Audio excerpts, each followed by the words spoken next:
အရင်ဦးဆုံးအနေနဲ့အခုတို့ Revit software ကိုဖွင့်မယ် Revit software ဖွင့်တဲ့အခါမှာအခုတို့ထားပါတော့အခုမှာတော့ဒီset မှာတော့အခု Revit ကိုနည်းနည်းများများလေးတင်ထားတယ်အခုနည်းနည်းအောက်ဆိုတွေရောလောက်တာဆိုတော့ project ကများတဲ့အတွက်ကြောင့်အဲ့တော့ကြောင့်မို့ဒီမှာထားတော့ကိုဖွင့်မဲ့ Revit software ကိုအရင်ဖွင့်ရတယ်တခါတလေကျွန်တော်တို့တွေကအလွယ်လုံးတက်တယ်ဘလို့အလွယ်လုံးလဲဆိုတော့ Revit file ကိုသွားပြီးတော့တောက်ဆိုတာပဲကလစ်နှိပ်တာမျိုး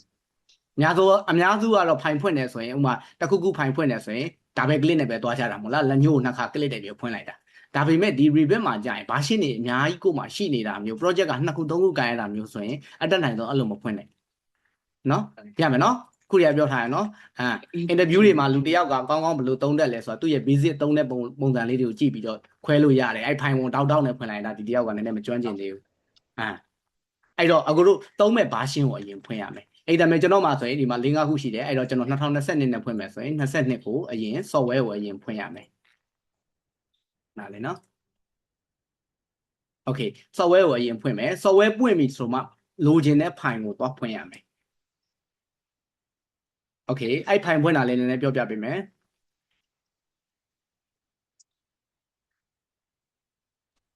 ခဏလေးနော် Okay ဒီမှာ file ပွင့်လာပြီဒီ file လေးပွင့်လာပြီဆိုရင်အရင်ဦးဆုံးဒီမှာ Revit မှာစဖွင့်ခြင်းမှာဒီ file မြင်ရတယ်ဆိုရင်ဒီ file မှာအဓိကတယောက်နဲ့တယောက်မတူနိုင်တာကဒီနေရာလေးမှာဒါမျိုးနဲ့တချို့ကလာတယ်တချို့ကကျတော့ဒါမျိုးလေးနဲ့လာတယ်နော်ဒီနေရာမှာဒီကောင်လေးကို click လိုက်ရင်အတူတူပဲတကယ်တမ်းကတော့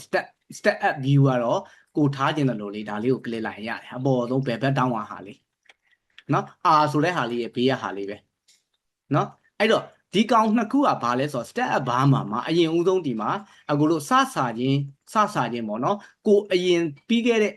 ဒီ software ကိုမပိတ်ခင်အနေထားကဖွင့်ခဲ့တဲ့ model တွေပြန်ပြီးတော့ revert ပြန်ယူလို့ရတယ်တက်ကြီးသွားရှာရမလို့ဒီထဲကနေအလွယ်လေး click ပြီးတော့ဖွင့်လိုက်လို့ရတယ်ဒီသဘောဒီအပေါ်ကောင်ကကြတော့ model ကိုပြတယ် recent file အနေနဲ့ပြတာ recent file ဆိုတာကဒီ software ကြီးပိတ်မချခင်မှာနော်အပေါ်ညာဘက်တောက်မှာ crawl လေးရှိတယ်အဲ့ software ကိုပိတ်မချခင်အနေထားမှာစေခဲ့ဘူးတဲ့ file တွေရဲ့အနေထားကိုလာပြပေးတာအဲ့ဒါကို recent file ဆိုပြီးပြောတာအဲ့ဒါမဲ့ project A ဆိုတာကိုဆွဲခဲ့တယ်ဆွဲပြီးတော့ပိတ်ပြီးတော့ဆက်ပိတ်ပြီးပြန်သွားတယ်နောက်ရက်လာတယ်ပြန်ဖွင့်လိုက်ရင်ဒီ page ကိုတက်လာမယ်တက်လာတဲ့အခါမှာကိုက file location ကိုတွားရှာရမလို့ဘူးတန်းပြီးဒီနေရာလေးမှာ project A ဆိုတာလေး click လိုက်ရင်လည်းပွင့်တယ်နားလည်မယ်နော်အဲ့တော့ recent file ဆိုတဲ့သဘော okay ပြီးသွားရင်ဒီအောက်မှာနောက်ထပ်ဘိန်းလုံးလေးနည်းနည်းဆွဲချကြည့်လိုက်ရင်ဒီအောက်မှာ family တွေရှိတယ်ကို edit ခဲ့တဲ့ family တွေရဲ့ recent ကိုလည်းပြန်ယူလို့ရတယ်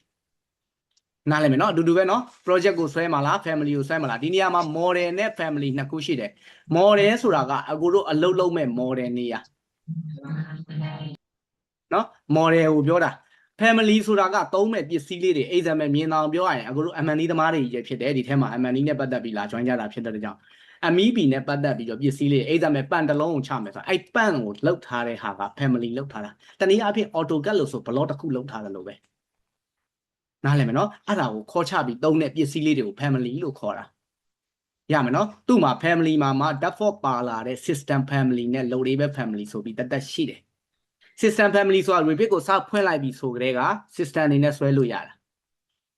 သူ့မှာ default တစ်ခါလေးထည့်ထားပြီးသားအဲ့ဒါကိုလည်း family လို့ခေါ်တယ်ဒါပေမဲ့ system family သူကကြနားလည်မယ်နော်အခု family နဲ့ပတ်သက်ပြီးတော့ model နဲ့ပတ်သက်ပြီးဒီ view မှာမြင်ရတာလေးနည်းနည်းပြောပြပေးတာနော်အဲ့တော့အခုတို့ file ဖွင့်မယ်ဆိုရင်အခုဒီ static view ကနေနေပြီးတော့ဒီမှာ model ဆိုတဲ့ဟာရှိတယ် family ဆိုတာရှိတယ်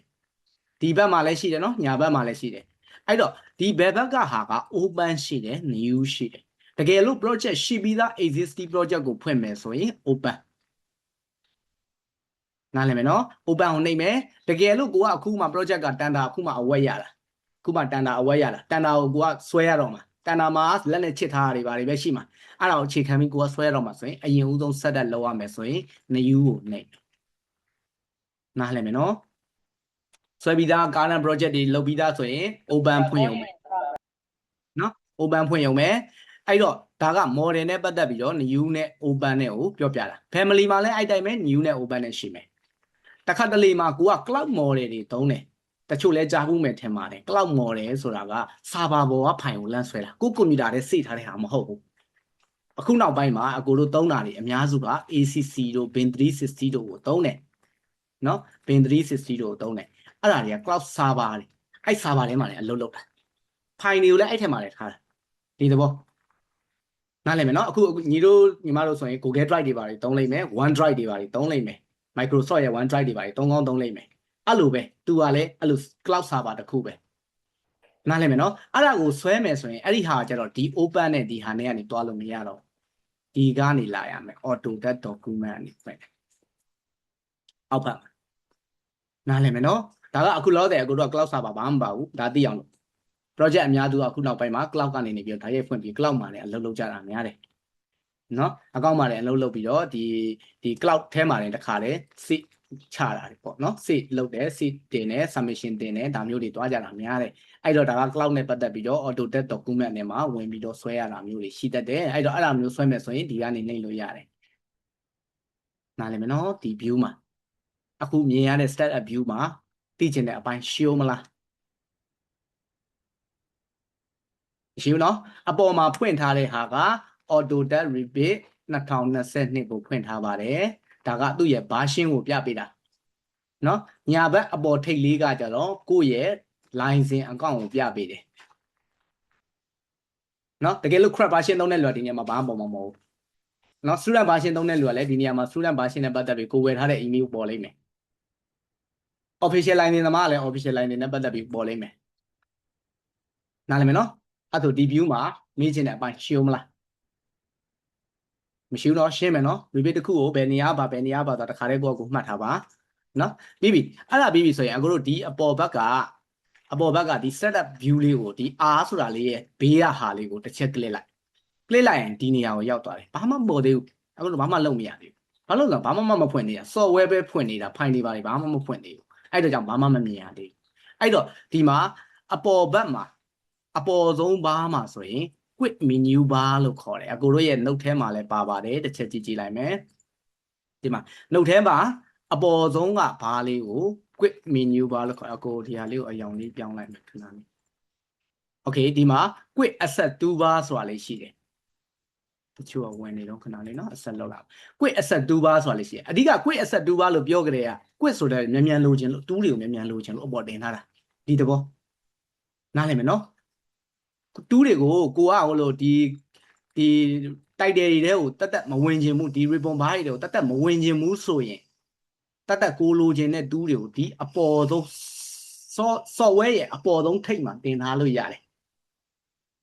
နားလည်မယ်နော်အဲ့ဒါကိုကြတော့ quick asset toolbar လို့ခေါ်တယ် okay အဲ့ quick asset toolbar က Revit software ကိုတွားလိုက်မယ်ဆိုရင်ဒီမှာအပေါ်ဆုံးမှာမှိန်နေတဲ့ဟာလေးတွေအခုမြင်ရလားမသိဘူးဒီမှာဒီအရာလေးတွေအခုမြင်လေးတားတာရဲ့အပေါ်ဘက်ကဟာလေးတွေအဲ့ဒါ quick asset toolbar ပဲနားလည်မယ်နော်အဲ့ဒီမှာလဲအကိုတို့ဘာပါအောင်မလဲဆိုရင် open ဆိုတဲ့ဟာလေးပါမယ် save ဆိုတာလေးပါမယ်ဒီမှာနားလည်မယ်နော်အခုမြင်ရမယ်နော်ဘာမှမဖွင့်သေးလို့အကိုတို့ဒီဟာတွေကမှိန်နေတာဖွင့်လိုက်ရင်ပေါ်လာမှာပြီးရင်ပြပေးမယ်နော်ဒါလေးတွေပါတယ်ဆိုတာကိုပြောပြတာ open ပါတယ် save ပါတယ်ပြီးတော့ရင်ဒီဘက်ကဟာလေးကခုနက setup view လေးကိုဖွင့်တာဖြစ်တဲ့ကြောင့် control D ကိုနှိပ်ရင်လည်းအတူတူပဲ control ရဲ့ D ရဲ့ကိုတွဲနှိပ်လို့ရှိရင်လည်းဒီထဲမှာ control D ဆိုနှိပ်လိုက်ရင်လည်းခုနနေရာကိုပြန်ရောက်တာ control D ကိုအပိတ်ဖွင့်လုပ်လို့ရတယ်အဓိကကတော့ Revit software မှာလေတယောက်နဲ့တယောက်သုံးတာတွေကပုံမြန်တာတွေနှေးတာတွေက keyboard ကိုကောင်းကောင်းသုံးနိုင်တဲ့လူကပုံမြန်တယ်အပွင့်လင်းဆုံးပြောရင်အကိုရဲ့ experience ရပါတော့အကိုလည်းဒီမှာ10နှစ်လောက်ရှိပြီ experience ကဘယ်မိုင်းနဲ့လောက်လာတာဖြစ်တဲ့အတွက်ကြောင့်ဒီအတွေ့အကြုံရပေါ့တယောက်နဲ့တယောက်သုံးတာတွေညံတာတွေနှေးတာတွေက keyboard အားတာတဲ့လူကပုံမြန်တယ် mouse တန်တဲ့လူကကျတော့ mouse ကကျတော့နည်းနည်း ribbon တွေပါရှာနေရတာတခုရှိတယ်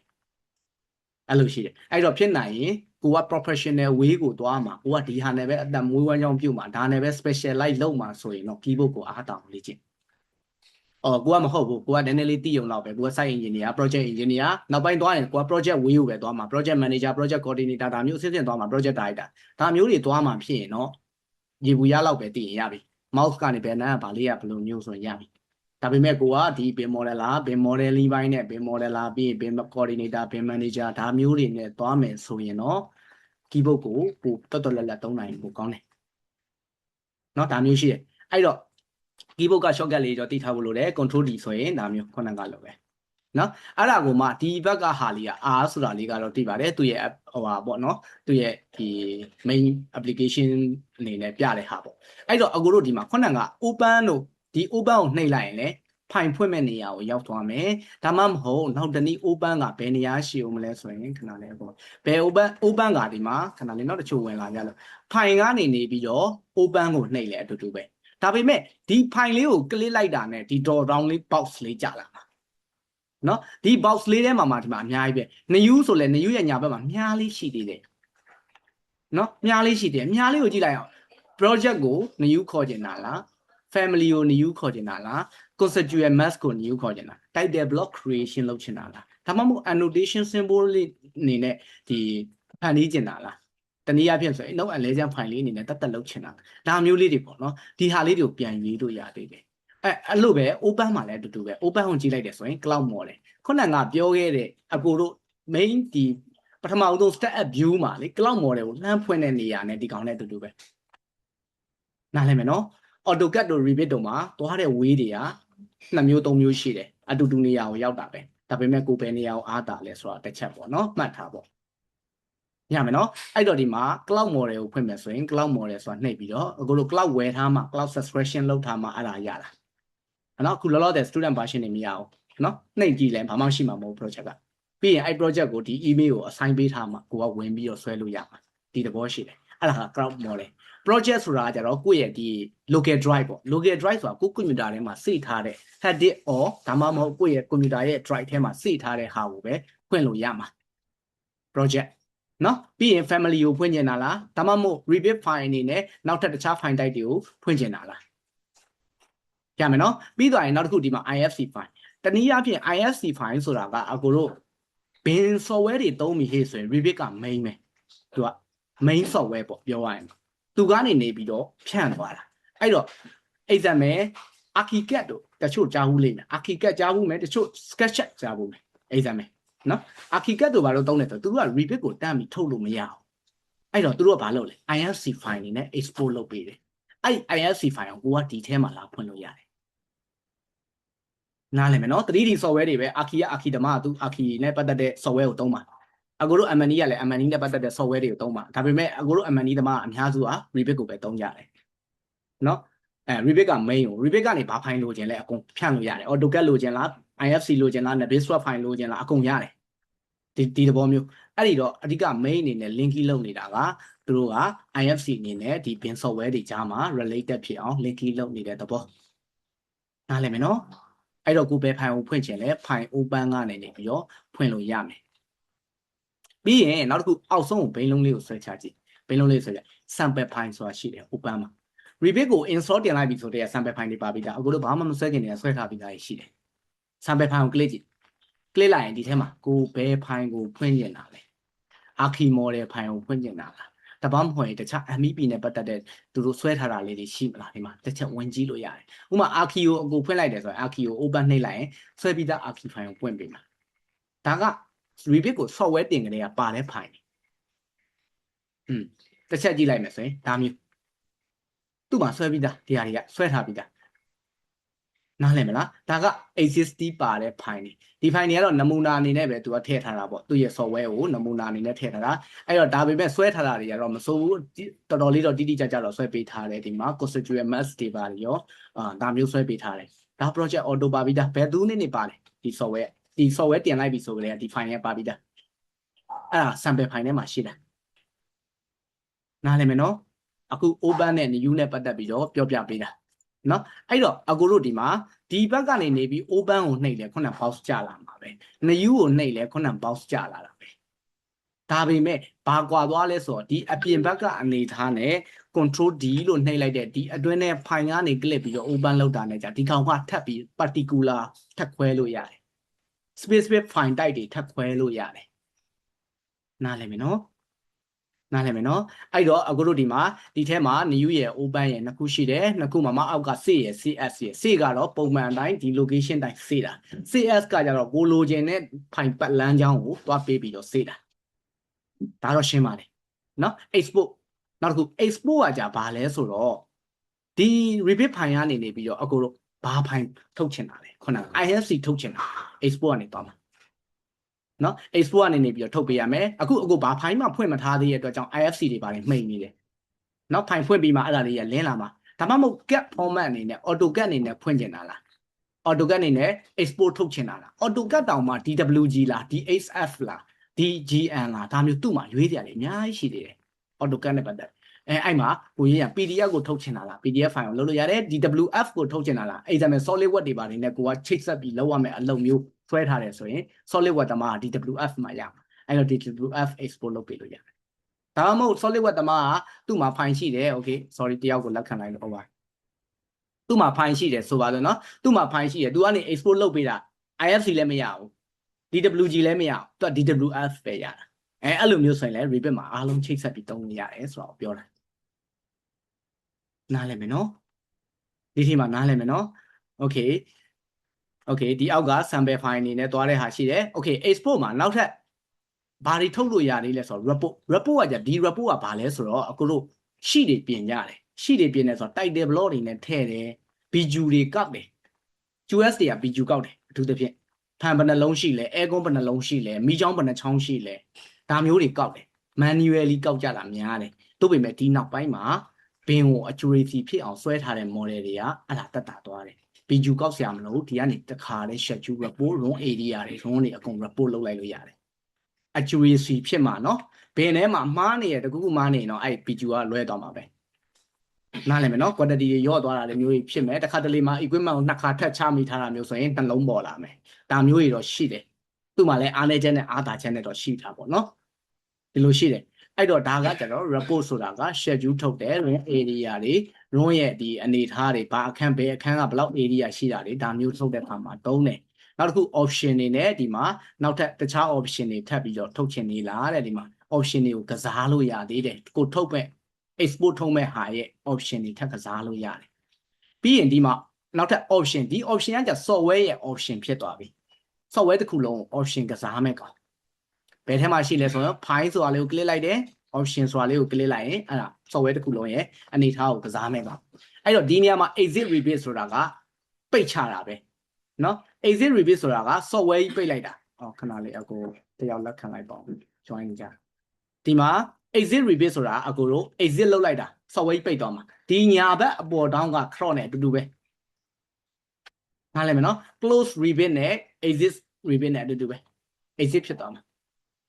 software ပိတ်ခိုင်းလိုက်တာဒါကကြနားလည်မလားဒီတိမှာအဲ့တော့ဒီဘက်က new open cs export နဲ့ပတ်သက်ပြီးတော့မေးချင်တာမျိုးရှိအောင်မလားဒီလေးခုမှာသိချင်တာမျိုးမရှိတော့ပါဘူး ရမယ်နော်မရှင်းလိုက်တာမရှိဘူးနော်မရှင်းလိုက်တာရှိရင်လည်းပြောပါရှိသေးလားရှိပါအမနာနဲ့နော်ကိုကအခုမှစလေးလာတာအကိုရကျွန်တော်စိတ်ရတစ်ခါမှမလုပ်ဘူးအဲ့ဒါမဲ့မေးလို့ရတယ်မသိရင်ပြောတာပါမသိဘဲနဲ့ညေးပြီးသူများရတိုင်းကိုရရင်မလုံးနဲ့ရမယ်နော်โอเคအားဆိုရမယ်နော်သိရနော်โอเคနောက်တစ်ခု print ကတော့ခုနေဘာဖိုင်းမှဖွင့်မထားလို့ print ကမှိန်နေတယ်တူတူပဲ control B ဘယ် software ကိုသုံး control B ပဲကြိုက်တဲ့ software သုံး computer မှာသူက general အနေနဲ့ universe command လို့ဖြစ်နေတာနော်အဲ့တော့ control B နောက်တစ်ခုက close ဒီ close ကကြာဒီမှာ file ကိုနှိပ်လိုက်တာနဲ့ဒီ close ကကြာမှိန်နေတယ်ဒီ close က file ကိုပဲ close တာသူကဖွင့်ထားတဲ့ file ကို close တဲ့အခါဒီ close ကိုနှိပ်တယ်ရတယ်ဒါမှမဟုတ် cross sign လေးအပေါ်ဘက်မှာ cross sign လေးပေါ်လာရင်အဲ့ cross sign လေးနှိပ်လေရတယ်ဒါပဲနော် Revit မှာသူ့မှာဝေးတွေအများကြီးရှိတာအားကြောင့်နော်ဒီ exit ကိုနှိပ်လေရတယ် exit နှိပ်လိုက်တော့ software build ဆိုပြုတ်ကြပါမှာဒီညာဘက်အပေါ်တောင်းက cross ကိုနှိပ်လိုက်ရင်လည်း build ဆိုပြုတ်ကြပါမှာတူတူပဲနားလည်မယ်နော် okay အဲ့တော့အကိုတို့ file တစ် file ကိုဖွင့်ကြည့်မယ်အကိုတို့ new ဆိုပြီးတော့တွားမယ် new ပြီးသွားရင်အကိုတို့အခုက project ကိုပဲတွားမှာ family creation နဲ့မဟုတ်တဲ့အတွက်ကြောင့် project ကိုပဲနှိပ်မယ်နော် new ကနေ project ကိုနှိပ်လိုက်မယ် project ကိုနှိပ်လိုက်တဲ့အခါမှာအကိုတို့ဒီနေရာမှာ box လေးတစ်ခုကြာလာတယ် new project မှာ template file အနေနဲ့ဖွင့်မယ်တဲ့အဲ့ဒီ template ကဒီမှာရေးထားတယ် construction template တခြားလူတွေဒီမှာ none ဖြစ်ကောင်းဖြစ်နေမယ်ဒီနေရာမှာ none ဆိုပြီးတော့ပေါ်ကောင်းပေါ်နေနော်အဲ့နေရာမှာ none ပေါ်လို့ရှိရင် none ဆိုပြီးဖြစ်နေလို့ရင်တစ်ချက် click ကြည့်လိုက်အောက်ဘက်မှာ template တွေရှိတယ်မပါခဲ့ရင်ပြောအဲ့နေရာလေးတစ်ချက် click ကြည့်ပါ software တိုင်းမပါဘူးကိုသိတယ်မပါတဲ့လူတွေရှိရင်ပြောတစ်ချက်လုပ်ကြည့်ပါအောင်အဲ့ဒါလေး ဟုတ်ဆရာမပါဘူးမပါဘူးဆရာ draw down လေးကို Imperial Imperial Multi Discipline နဲ့ Matrix နဲ့အဲ့ဒါပဲပါ မထွက်ရတဲ့နိုင်ရ3ခု 3ခု 3ခု template 3ခုတော့ပါတယ်ဒါပေမဲ့တခြားနာမည်တွေပဲပါလားအဲ့လိုလား ဟုတ်သုံးခုပဲပါတယ် Imperial နဲ့ Metro နဲ့ Okay Imperial ကိုမသုံးဘူးအခုတို့ single ဘက်ကကြတော့ Imperial မသုံးဘူးပေးနဲ့လက်မှတ်နဲ့ဟာမသုံး matrix ကိုပဲရွေးပေးရမယ်နော် Okay အခုဟိုလေး template file လေးပြင်မယ်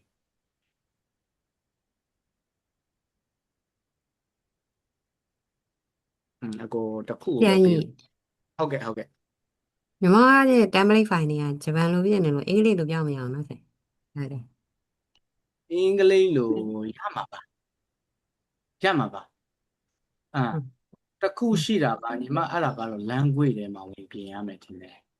ဟွာ repeat ရဲ့ setting နဲ့ဟုတ်လားဆင် အေးဒီဘက်ထဲတွေမြန်လားအရင်တစ်ခေါက်ကညီမကိုပြောဘူးတယ်ဟုတ်ရသွားတယ်ဟုတ် အဲ့ကညီမဟိုအပေါ်ကိုယ့်ရဲ့ set 2ပါးတွေကအင်္ဂလိပ်လိုပြောင်းပြီးတော့ template file တွေကြတော့ညီမအဝါတွေမပြောင်းသွားဘူးဆရာ အာ ဂျပန် ရ လို တယ် ကြီး ဒီ ပြ ဟာကိုတောင်းလိုက် template file ကအခုချပေးမယ်ရောဒီဟာကိုတောင်းလိုက် ဟုတ်ကဲ့ပါဆရာဟုတ် Okay အဲ့မှာ2019 version ကိုပဲပေးထားတယ် file တွေအများကြီးဆိုညီတို့ရွေးရခက်နေမှာဆိုလို့ရွေးခွင့်မရအောင်တစ်ခုပဲပေးလိုက်တယ်အခုဒီဟာဆိုရလားဘာပုံလဲဆိုတော့Imperial matrix ရဲ့ discipline ပဲပါတယ် Okay အဲ့ဒီမှာအခုထဲမှာတရားမစုံသေးတာအဲ့တော့အခုကျွန်တော်ပို့တဲ့ file လေးကိုတောင်းပေးနော်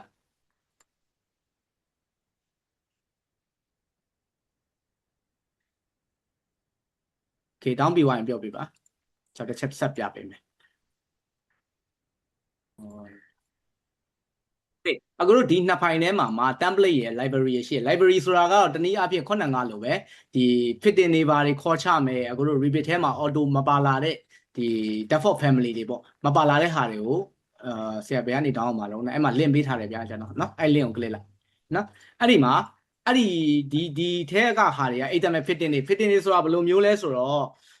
ပိုက်တွေဘာတွေဆိုရင်꿰မဲ့ elbow တွေတို့ဓာတ်တွေဘာတွေ꿰မဲ့ elbow တွေတို့ reducer တွေတို့ဒါမျိုးတွေလိုချင်တယ်ဆိုရင် library ထဲမှာတွက်ကြည့်ရမှာနော် MEP နဲ့ပတ်သက်လို့အဲ့တော့အခုတို့ template ကကြတော့အခုက template နဲ့အစအဦးဆုံး project ဆက်တက်ချတာဖြစ်တယ်အောင် template ထဲဝင်မယ်အဲ့မှာ general နဲ့ Singapore ရှိတယ် Singapore ထဲကိုဝင်မယ်နော် Singapore ထဲမှာဒီမှာအခုတို့မှာ template တွေထွက်လာပြီဒီထဲမှာ construction default ရှိတယ်ဒီမှာ mechanical default matrix ရှိတယ် plumbing default matrix ရှိတယ်အဲ့ထဲကနေနေပြီးတော့အခုတို့ကသုံးမဲ့ဟာတွေက electrical mechanical plumbing ဒါမျိုးတွေနဲ့ပဲသုံးပါ special light သွားမှာတနည်းပြောရရင် special light ဆိုတာအခုတို့က MEP ဆွဲတယ်ဆိုပေမဲ့ MEP အားလုံးကိုဆွဲမှာမဟုတ်ဘူး MEP ကို example ACMU ကိုဆွဲမယ်ဆိုရင် ACMU တမားကလည်းသူ define အနေနဲ့ဆွဲမှာသူ template နဲ့သူ mechanical template နဲ့ဆွဲမယ် plumbing sanitary တမားကလည်း mechanical template ကိုသုံးလို့ရတယ်သူလဲဒါပေမဲ့နည်းနည်းတော့ဆက်တက်လေးတော့လောက်ရမယ်ဒါမှမဟုတ် plumbing template ကိုသုံးလို့လည်းရတယ် electrical တမားကြောင့်လည်း electrical နဲ့ပတ်သက်တဲ့ template ကိုတိုက်ရိုက်သုံးလိုက်ရင်သူ့အတွက်ဆက်တက်တွေချိန်တရားမလိုတော့ဘူးအလွယ်ကောက်ယူသုံးရုံပဲအချိန်ကုန်လည်းနဲ့တက်တာသွားမယ်နားလည်မယ်နော်ဒါမှမဟုတ်အခုရကျွန်တော်ကတော့ရေဘူးရအကုန်ဆွဲမှာကျွန်တော်ကုမ္ပဏီက Archi လဲလုပ်တယ် structure လဲလုပ်တယ် MEP လဲဆွဲထည့်ပေးရတယ်အဲ့ဒါမျိုးဆိုရင်ဒီ template ကိုသုံးလိုက်အဲ့ဒါဆိုပို့ပြီးတော့မြန်တယ်ပေါ့နော်ပြောရရင် setting တွေပါချိန်တရားမလိုဘူးကွာသူ့ထဲတန်းပြီးတော့တခါလေးယူသုံးလို့ရတယ်ဒီသဘောမျိုးအများစုကတော့ special light သွားကြတာများတယ်စင်ကူရဲ့ကုမ္ပဏီတွေရဲ့အနေထားအဲ့တော့ special light သွားတာဖြစ်တဲ့ကြောင့်ဥပမာ electrical ဆွဲတဲ့ကုမ္ပဏီဆို electrical template နဲ့ပဲတန်းသွားမယ် mechanical ဆွဲတဲ့ကုမ္ပဏီဆို mechanical နဲ့ပဲတန်းသွားမယ်ဒါမျိုးနော်အခုလောတယ်အခုတို့ဒါတွေတောင်းပြီးသွားပြီဆိုရင် repeat ထဲပြန်သွားမယ် file ကနေနေပြီးတော့ခဏလေးနော်ကြည့်တင်းဆိုတက်လိုက် file ကနေနေပြီးတော့ဒီမှာ new ဆိုအောင်နှိပ်မယ်ပြီးသွားရင် project ဆိုအောင်နှိပ်တယ် box လေးကြာလာတဲ့ဟာမှာအပေါ်ဆုံးကြာလာတာ construction template ကိုကြာလာတယ်အခုလိုချင်တာကအခုကုမ္ပဏီက construction template နဲ့ဆွဲရမယ့်ဟာမဟုတ်ဘူး mechanical ပဲဆွဲမှာဆိုရင်ဒီဟာကို click လိုက်ဒီ drop down list လေးကို click လိုက်အဲ့မှာ mechanical template ဆိုတာလေးယူလိုက်နားလည်မယ်နော်အခုလောတယ်အခုတို့ mechanical ကိုရင်သွားမယ်နော်အဲ့တော့ကြောင့်ဒီဟာလေးကို click လိုက်ရင် mechanical template ကိုယူမယ်အဲ့နေရာမှာဘာမှမတွေ့ဘူးခုနကလူတွေ none ဖြစ်နေတဲ့လူတွေဒီနေရာမှာ none လို့ပဲပြ drop down list ကိုနှိပ်ပြန်တော့လေဒီ down arrow ကိုနှိပ်ပြန်တော့လေဘာမှမပေါ်အဲ့လိုမျိုးဆိုရင် browser ကိုသွားဒီနေရာတတိထားရမယ်နော် project ကိုဖွင့်ပါနော် project လုပ်မှာနော် template မဟုတ်ဘူးအခု interview တစ်ခုမှာကလေးတယောက်ဖားပြီးဒီဟာကို template ကြီးနဲ့လာဖန်ပြီးတော့ဆွဲမရဘူးလေဖြစ်နေတာဒါ template လောက်တာနော်အခုတို့အဲ့ template လောက်တဲ့အဆင့်ကိုကြော်ပြီးတော့ခုနကရှိပြီးသား template တွေကိုခေါ်သုံးနေတာနားလည်မယ်နော်အဲ့တော့ project ကိုအတစ်လုပ်မှာဒီနေရာမှာတစ်ပေးတာလေးမှားနေမှာဆိုလို့နော်အခါလေးမှာကိုကတတိမထားမိဘူးဒီဘက်က project template ဆိုတာကို သွားပြီးတော့ဒါကိုအမှန်ချပေးပြီးတော့ okay လို့သွားပေးတာမှာဆိုလို့မို့ project ကိုပဲလုပ်မှာနော် project ကိုဒီဟာလေးအပြာလေးက project မှာရှိနေရမယ်ပြီးတော့ template ကိုသွားခေါ်မှာဖြစ်တဲ့ကြောင့် browser ကိုနဲ့ကို့မှာမပါခဲ့ရင်ပြောတာမပါတဲ့လူက browser ကိုနဲ့ဘယ်နှမှာ save ထားတာလဲအဲ့ save တဲ့ file ကိုသွား browser ကနေနေပြီးတော့ခဏလေးအကုန်မှာဒီ highlight တာလေး show okay browser ကနေနေပြီးတော့ဒီထဲမှာသွားလိုက်သွားပြီးတော့ mechanical ဒီ default ဆိုတဲ့ဟာကိုတစ်ချက်ယူလိုက်တယ် matrix ကိုယူလဲရတယ်ဒီအောက်ကဟာကိုလည်းယူလဲရတယ်သူက mechanical default ဒီ matrix တွေက matrix နဲ့တရားနဲ့အတူတူပဲမကွာဘူးသူရဲ့ setting နော်အပေါ်က matrix ကိုယူလဲရတယ်ဒီအောက်ကဟာကိုယူလဲရတယ်တခုရှိတယ်တစ်ခါတလေမှာကိုက construction template ကိုယူလိုက်ရင်တော့ဒီလိုမျိုး preview မှာ elevation လေးတွေက4000လေးတွေဖြစ်နေတတ်တယ်အဝိုင်းမဟုတ်ဘူးနဲ့အဲ့ဒါတွေကလည်းပြင်လို့ရတယ်အကုန်ပြင်လို့ရတယ်ပြင်လို့မရတာမဟုတ်ဘူးဒါပေမဲ့ကိုအချိန်ကုန်တတ်တာအောင်လို့မို့အကိုတို့တန်းသုံးတာနားလည်မယ်နော်အခုအကိုတို့ဆွဲတဲ့ project ကသူများကင်သွားလို့သူများထွက်သွားလို့ project ကို take over ယူပြီးတော့အကိုတို့ ongori ဝင်ဆွဲရတဲ့ project မဟုတ်တဲ့အတွက်ကြောင့်အစ်စ်လုပ်တဲ့ပုံစံနဲ့တင်မှာနားလည်မယ်နော်အစ်စ်ကိုဆက်သက်ချရတဲ့ပုံစံနဲ့တင်မှာမို့အခု new ကနေနေပြီးတော့ဒီမှာလာခေါ်လိုက်တာအဲ့တော့ဒီကနေနေပြီးတော့ကိုယူမဲ့ mechanical default ဒီ generate ဆိုတဲ့ model ဟိုကို template ကိုတွားပြီးတော့ open လုပ်ရမယ်နော်မပါတဲ့လူတွေကနော်မပါတဲ့လူတွေက find တီးတန့်သွား browser ကနေနေပြီးတော့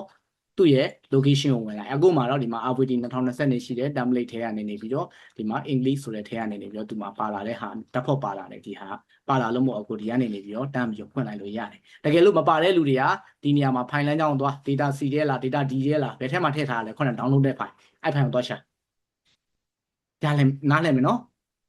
နားလည်မယ်နော် file location ကိုပြန်ရှာရမှာနော်ကိုစေ့လိုက်တဲ့ခုနကအကို link ပေးထားတဲ့ဟာလေးကိုဘယ်နှမှာစေ့လိုက်လဲအဲ့ဒါကိုသွားရှာပြီးတော့အဲ့ထဲကနေနေပြီးတော့ mechanical template ကိုယူမယ်ယူပြီးတော့အကိုတို့ဒီနေရာမှာအကိုကတော့ဒီဟာလေးကို mechanical template ဆိုတာလေးရွေးလိုက်ပြီးတော့ okay လို့နှိပ်လိုက်ဒီနေရာမှာကိုဖွင့်တိုင်း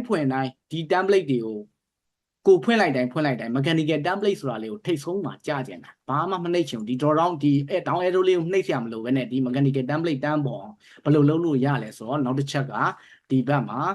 ခဏလေးနော်အခုဒီ highlight တာကိုဖိခဲ့လိုက်ဒီဘက်မှာ file ဆိုတာလေးရှိတယ် click လိုက်တယ်အခု new ဆိုတဲ့ဒီကနေတွားတာမလားအခုတို့နှိပ်လိုက်တာ file ကနေ new ဆိုတာကိုနှိပ်လိုက်တာ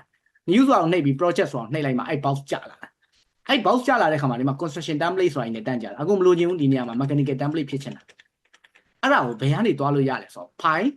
ပြီးရင် option software ရဲ့ option ကဒီမှာ software တစ်ခုလုံးရဲ့ option ကိုပြောင်းပြန်လှန်လို့ရတယ်ဒီမှာ option နော်အဲ့ option ကိုနှိပ်လိုက်ဒီထဲမှာအကုန်လုံးလိုက်ပြီးတော့ setting တွေလိုက်ပြင်လို့ရတယ်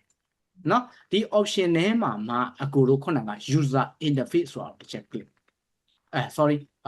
ခဏလေးနော် user interface မဟုတ်ဘူးအကိုတို့ file location ဆိုတာကို click ရမှာနော် file location ကို click အဲ့ဒီ file location ထဲမှာခုနက file ကိုဓာတ်ရိုက်သွားခြင်းတာအခုက mechanical template တွေကိုရှေ့ဆုံးမှာကြာနေတာအခုက construction template နဲ့ကြာဘာလို့လဲသူကအပေါ်ဆုံးမှာရောက်အဲ့တော့အခုရဲ့ mechanical template တွေကိုဒါလေးကိုတစ်ချက် click လိုက်တစ်ချက် click လိုက်ဒီပေါ်မှာ click ပြီးရင်ဒီမှာ arrow လေးရှိတယ်အပေါ်ကိုတင်သွားလိုက် mechanical ကိုထိတ်ဆုံးမှာထားလိုက်ဒီမှာထိတ်ဆုံးမှာထားလိုက်နားလည်မယ်နော် mechanical ထိတ်ဆုံးရောက်သွားပြီထိတ်ဆုံးရောက်သွားလို့ရင်အကို okay လို့ပေးလိုက်မယ်ဒါဆိုရင်သူ့ရဲ့ software မှာစေ့သွားပြီ software ဖွင့်တိုင်းမှာအကိုတို့တကယ်လို့ new ဆိုပြီးတော့ file ကနေနေပြီးတော့ new project ဆိုပြီးခေါ်ချလိုက်တိုင်းဒီ template နဲ့တန်းကြတာနားလည်မလားခုနက construction template လို့ကြာလာတဲ့ဟာကနေအခု mechanical template ပြီးရင် open လုပ်လိုက်ရမယ်ရမယ်နော်အဲ့ချိန်မှာတချို့ကဒီ elevation indicator လေးတွေကဒီလိုမျက်လုံးလိုအဝိုင်းလေးမဟုတ်ဘဲနဲ့တစ်ခါတလေ4000ချွန်ကြီးနဲ့လည်းဖြစ်နေတတ်တယ်ပြဿနာမရှိဘူးအဲ့ဒါတွေကပြင်လို့ရတယ်နားလည်မယ်နော်ခုလောလောဆယ်ဒီ template လေးကိုအရင်ဖွင့်ကြည့်ပါပြီးတော့ကိုလိုချင်တဲ့ template ကို option box ကနေနေပြီးတော့ setting မှာသွားထည့်ထားကြည့်တခါလေဖွင့်တိုင်းအကိုဒီမှာ file new နောက်တစ် file ဖွင့်မယ် file new project ဒီမှာ mechanical template တန်းကြတယ်အဲ့လိုမျိုးကြအောင်တစ်ချက်လေး option ကနေနေပြီးတော့သွားပြီးတော့ကစားထားမယ်တခါလေ option ကနေ file location အဲ့ဒီမှာကိုလိုချင်တဲ့ဟာအပေါ်ဆုံးထားတစ်ချက်တော့ click ရမယ် click ပြီးမှမြားလေးတွေနဲ့အပေါ်ဆုံးထားမလိုချင်ဘူးအကိုရှုပ်တယ်ကွာတခြားဟာတွေဥမာဒီ structure template တွေပါတယ်အကိုတို့ကုမ္ပဏီက structure မှမလုပ်တာရှုပ်တာပဲminus ပေးလိုက်လို့ရတယ်ဒီမှာ minus ပေးလိုက်ထွက်သွားမယ် archi လည်းမလိုချင်ဘူး minus ပေးလိုက် system template လည်းမလိုချင်ဘူး minus ပေးလိုက်ဒီမှာ electrical ရ plumbing ရမလိုချင် minus ပေးလိုက်လို့ရတယ်ပေးပြီးသွားရင် okay လို့ပေးလိုက်ရင်ဒီ template ထဲမှာတကယ်လို့အကိုတို့က new project လို့ခေါ်လိုက်တဲ့ template ထဲမှာလည်းမရှိတော့ဒီ၄ခုပဲကျန်ခဲ့ပါခုနက archi structure တွေမရှိတော့ အခု remove လိုက်တာ file location တွေမလိုဘူးဆိုပြီနားလည်မယ်နော်သဘောပေါက်မယ်နော် okay တစ်ချက် try ကြည့်ကြပါဦးဒီအပိုင်းလေးကို template ဖွင့်တဲ့အပိုင်း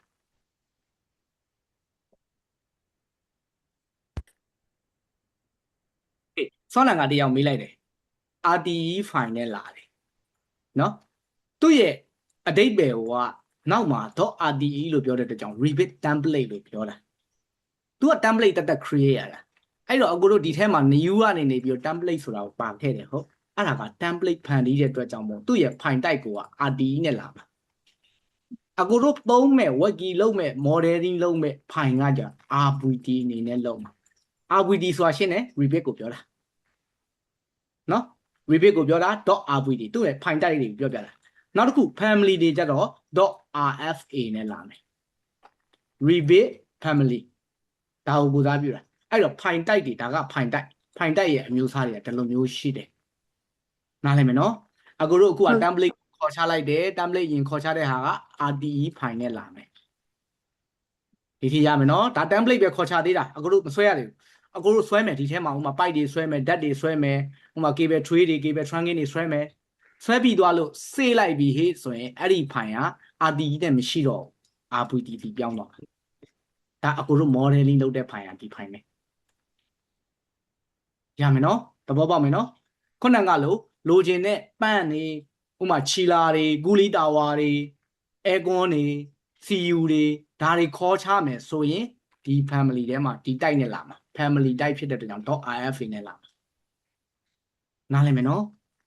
ဆိုလိုချင်တဲ့အိဗယ်ကနောက်က file ရဲ့ type ကိုပြောတာ PDF file ဆိုရင် .pdf ဆိုပြီးလာတယ်မလားအဲ့လိုမျိုးအဲ့ file type က rebit မှာလည်းအဲ့လိုမျိုးရှိတယ်နားလည်မယ်နော်ဒီထိမှာမေးချင်တာရှိဦးမလား ဆရာအဲ့ဒီ RTE ဆိုတာဘယ်နာပေါ်တာလဲဒီတိုင်းတော့မပေါ်ဘူးသူ့ရဲ့ file ကိုသွားကြည့်မှာပေါ်မှာဒီတိုင်းတော့မသိတာဘူးသူကဟုတ်ဟုတ်ခဏလေးကျွန်တော်ဒီ highlight တာကိုဖြတ်လိုက်အောင်အဲ့ဒါမဲ့ကျွန်တော်ခုနကပေးလိုက်တယ်ထားပါတော့ဒီ file ကိုပေးလိုက်တယ်ဒီမှာဒီ file ကိုပေးလိုက်တယ်သူ့ရဲ့ file ရဲ့ type မှာ rebit ဆိုပြီးတော့ဒီမှာရေးထားအဲ့ဒါကို right click ထောက်လိုက်ထောက်ပြီးတော့ show property မှာသွားကြည့်သူ့ရဲ့ property မှာဆိုရင်ဒီမှာဆိုရင်သူ့ရဲ့ file ရဲ့ type ကဒီမှာ .rvd ဆိုပြီးပြတယ်ဒါကိုပြောတာခုနကလေးမှမေးလိုက်တဲ့ဟာနားလည်မယ်နော်ဒါကကျွန်တော်ကဒီ RVD file ကို click လိုက်လို့တကယ်လို့ IFA file ကိုဒီ family file တစ်ခုခုကို click လိုက်တယ်ဆိုရင်သူ့ရဲ့နောက်မှာအဲ့ဒါလေးကပြောင်းသွားမှာအဲ့ဒါမဲ့ PDF file ထားတော့ PDF file ကို right click ထောက်ပြီးတော့ကျွန်တော် property ကနေတွားကြည့်လိုက်တယ်ဆိုရင်ဒီမှာသူ့ရဲ့နောက်က .pdf ဆိုတဲ့ဟာနားလည်မယ်နော်အဲ့ဒါကိုပြောတာအဓိက file type ဘယ်နေရာမှာသိလို့ရတယ်ဆိုတော့အဲ့လို download ဆွဲပြီးမှပဲမြင်လို့ရတယ်ပုံမှန်အားဖြင့်ဆိုတော့ rebit file လို့ပါလို့ပဲဒါပေမဲ့ခေါ်ချတဲ့အခါတွေကြာရင်အဲ့ဒါမဲ့ family ကိုခေါ်ချတယ်ဆိုရင် IFA file ပဲရမယ် IFA file မဟုတ်ရင်ခေါ်ချလို့မရဘူးမပြပေးဘူးသူ့ရဲ့ file type မှာဟောဒီသဘောရှိတယ်နော်အဲ့တော့ file type နဲ့ပတ်သက်ပြီးရှင်းမယ်နော်နားလည်မယ်နော်ခုလောတဲ့အဲ့ဒီ template တစ်ခုကိုဖွင့်လိုက်တယ် okay ဖွင့်ပြီးသွားရင်ဒီဘက်မှာပေါ်လာတဲ့ screen မှာအခုနည်းနည်းလေး work လေးကိုခဏ minimize လိုက်မယ်နော် okay ပေါ်လာတဲ့ screen မှာအခုရဲ့ screen မှာတစ်ချက်ကြည့်လိုက်တယ်ဆိုရင်ဘယ်ဘက်မှာဒီဘက်မှာ property ဆိုတာရှိတယ်ပြီးသွားရင်အဲ့ဒီ property box ဒီ box ကို property palette လို့ခေါ်တယ် property palette တယ်မဟုတ်ဘူးအကူကကျတော့ဒီမှာအောက်မှာတစ်ခုကထားတာဒီမှာအကူ4000လေးနဲ့ဘယ်ဘက်အောက်ထောင်ကိုတစ်ချက်ကြည့်လိုက်မြင်ရကြလားမသိဘူး project browser ဆိုတာရှိတယ်အကူကအဲ့ palette နှစ်ခု overlap လုပ်တာတစ်ခုထပ်တာ overlap ဆိုတာကတစ်ခုကို click လိုက်ရင်တစ်ခုက window အနေနဲ့ပြန်တက်လာမယ်တစ်ခုကနောက်ရောက်သွားမယ်နောက်တစ်ခုကို click လိုက်ရင်တစ်ခုကနောက်ရောက်သွားတစ်ခုကရှေ့ရောက်ဒါမျိုးအခု screen ကိုနည်းနည်းအစားတက်တောင်လို့ထည့်ထားတာတချို့တွေကြတော့အဲ့လိုမဟုတ်ဘူးအဲ့လိုမဟုတ်ဘဲနဲ့ဘယ်လိုမျိုးရှိနေတတ်လဲဆိုရင် property box ကအခုတစ်ချက်ပြပေးမယ်ခဏလေးနားလဲနော်အခုချိန်ထားအောင်ဟိုမှာလုပ်လိုက် okay ဒီလိုမျိုးဒီကောင်ကဒီဘက်မှာရှိမယ်တစ်ခါတလေမှာဒီကောင်ကဒီဘက်မှာရှိမယ်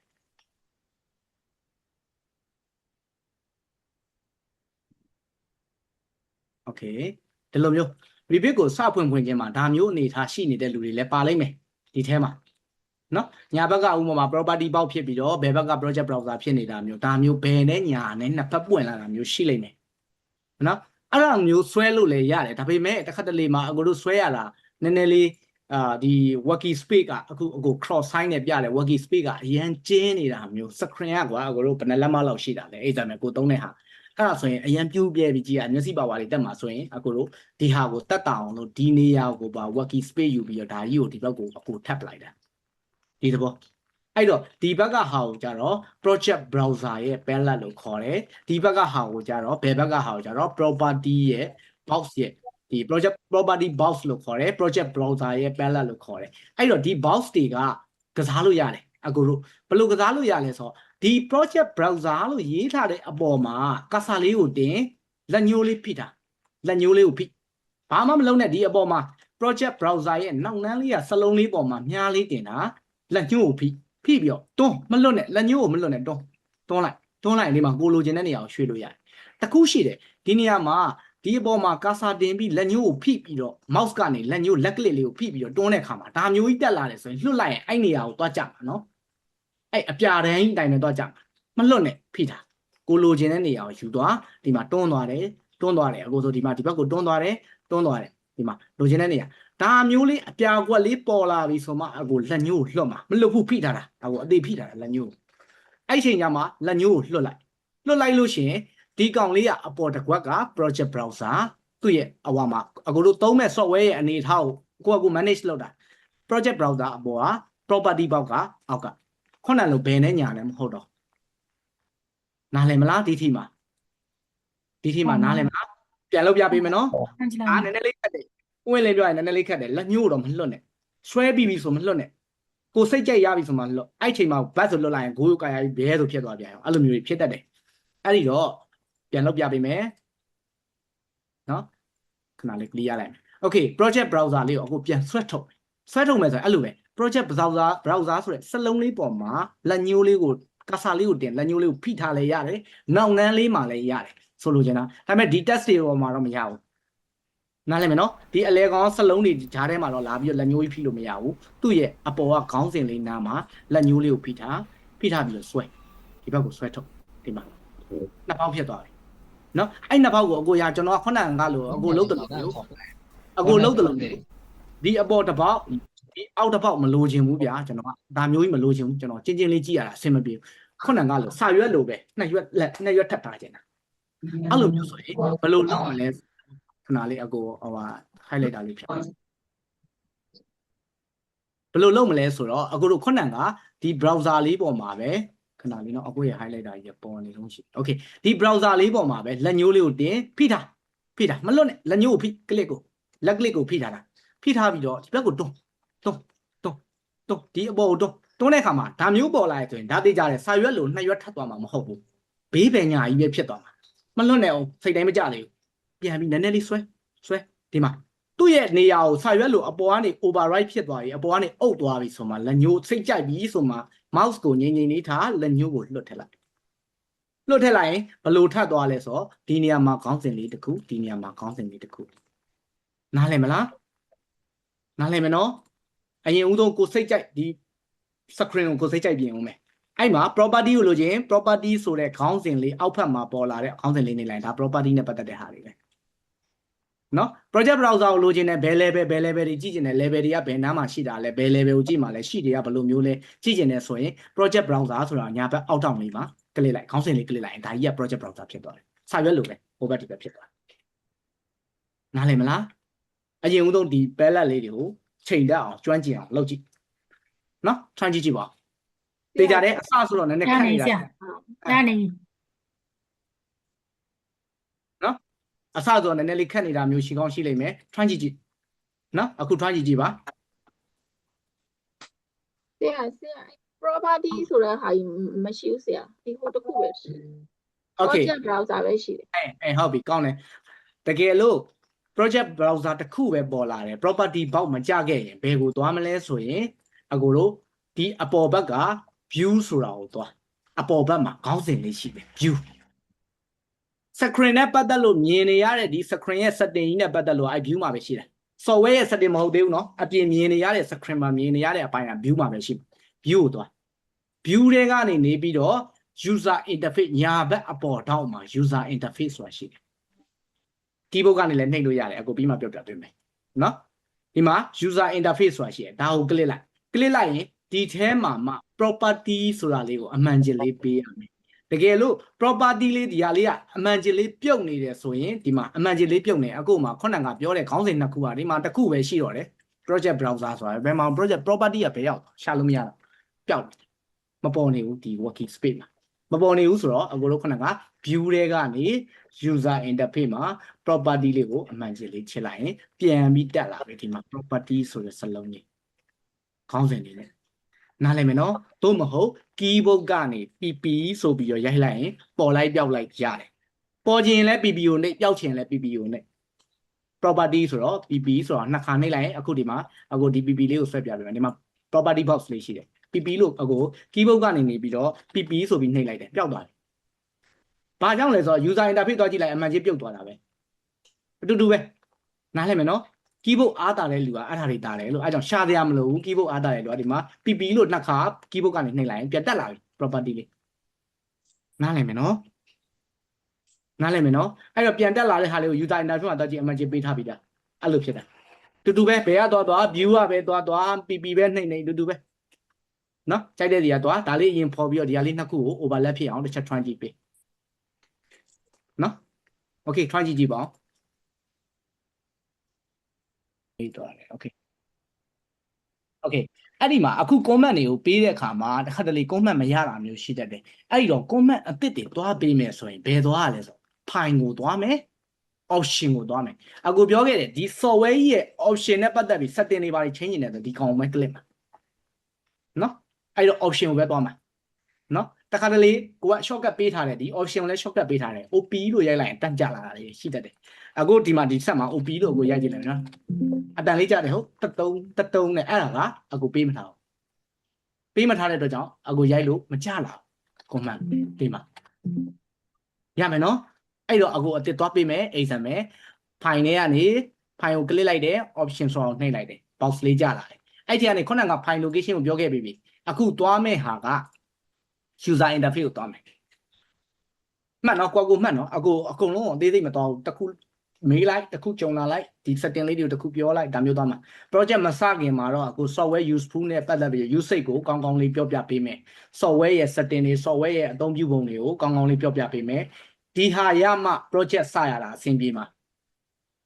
နားလည်မယ်နော်ရောဒီ pipe လေးဆွဲရှေ့ကနေအကူက pipe လေးတစ်ချောင်းဆွဲလိုက်တယ်ညီတို့လိုက်ဆွဲ pipe လေးတစ်ချောင်းလောက်တတ်တယ်မလောက်တတ်ဘူးမဟုတ်ဘူးဒါပေမဲ့တခုခု error တက်လာရင်ဘယ်နေရာကိုသွားလောက်ရမယ်ဆိုတာညီတို့ကလည်းတစ်ခါလေးစဉ်းစားလို့ရအောင် click လို့ရအောင်ဒါမျိုးနားလည်မယ်နော်အခုက project တစ်ခုကိုတင်ပေမဲ့ဒီတစ်ခုအတွက်ပဲရည်ရွယ်တာမဟုတ်ဘူးညီတို့တခြား project တွေလာရင်ဒီလိုမျိုး similar case တွေဖြစ်လာရင်ဘယ်နေရာတွေကနေသွားဘယ်လိုလုပ်မလဲဆိုတာဒီကတင်ပေးတာနားလည်မယ်နော်အဲ့တော့ကြောင့်အခု user interface ကိုသွားမယ်ပြီးသွားရင် keyboard shortcut ကိုသွားမယ်နော် keyboard shortcut ကိုသွားမယ်နော် keyboard shortcut ထဲမှာမှအခု option ဆိုတဲ့ဟာကိုသွားရှာမယ်အဲ့ဒါမဲ့option မသွားခင်ခုနက pp ကိုပြောပြပေးမယ် property ကိုသွားမယ် pro per ဆိုပြီးဒီမှာ pro per ဒီ property ဆိုပြီးဒီမှာရိုက်လိုက် search bar နဲ့ရိုက်လိုက်ဒီထဲမှာ search bar မရိုက်ဖ ೇನೆ ဘိန်းလုံးကြီးလှိမ့်နေလို့တော့ပြီးမှာမဟုတ်ဘူးအဲ့မှာတနေကုန်လှိမ့်နေအောင်တော့ရှာပေးအောင်တော့နော် search bar နေပြီးတော့ property pro per tis property အဲ့ဒီမှာ property လို့ရိုက်လိုက်တာနဲ့ property အများကြီးကြလာ type property ပထမဆုံးကြလာတယ်ပြီးရင် property ပြီးရင် project browser ပြီးရင်ဒီမှာ project unit ဒါတွေတန်းကြလာတယ်အဲ့တော့အကိုတို့အခုပြင်တဲ့ property ကဒီ property only တစ်ခုတည်းတယ်အဲ့ဒီမှာအကိုပေးထားတယ် pp လို့ပေးထားတယ် control 1လို့ပေးထားတယ် vp လို့ပေးထားတယ်ကြိုက်တဲ့၃ခုတွေကတစ်ခုကိုရိုက်လိုက်အဲ့ property ပေါက်ကြတော့နားလည်မယ်နော် okay အဲ့ဒီနေရာမှာတချို့ចောင်းသားတွေဒီမှာကဒါတွေမပါနေဘူးဒီနေရာမှာ property လို့ရိုက်လိုက်ပေမဲ့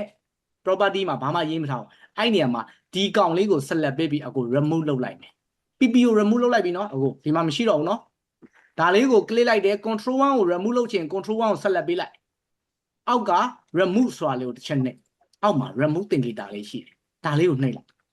ပြုတ်သွားတယ်မရှိတော့တစ်ခုပဲကျန်တော့တယ် vp လေးပဲတစ်ခုကျန်တယ်အခုအကိုထားထားတဲ့ pp နဲ့ control 1ကိုပြန်ခေါ်ကြည့်မယ်အဲ့ဒီမှာပြီးသွားတယ် okay လို့ပေးမယ်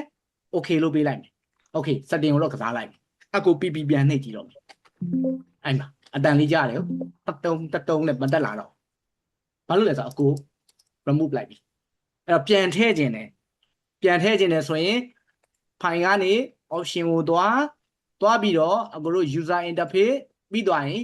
shortcut keyboard ရဲ့ shortcut ကိုသွားပြီးရင်ဒီနေရာမှာခုနက property လေးကိုပြန်ပြီးတော့အပ်လိုက်မယ် PRO ဆိုပြီးတော့ရေးလိုက်တယ်ပြီးသွားရင်ဒီနေရာမှာအကိုထပ်ပြီးအပ်မှာ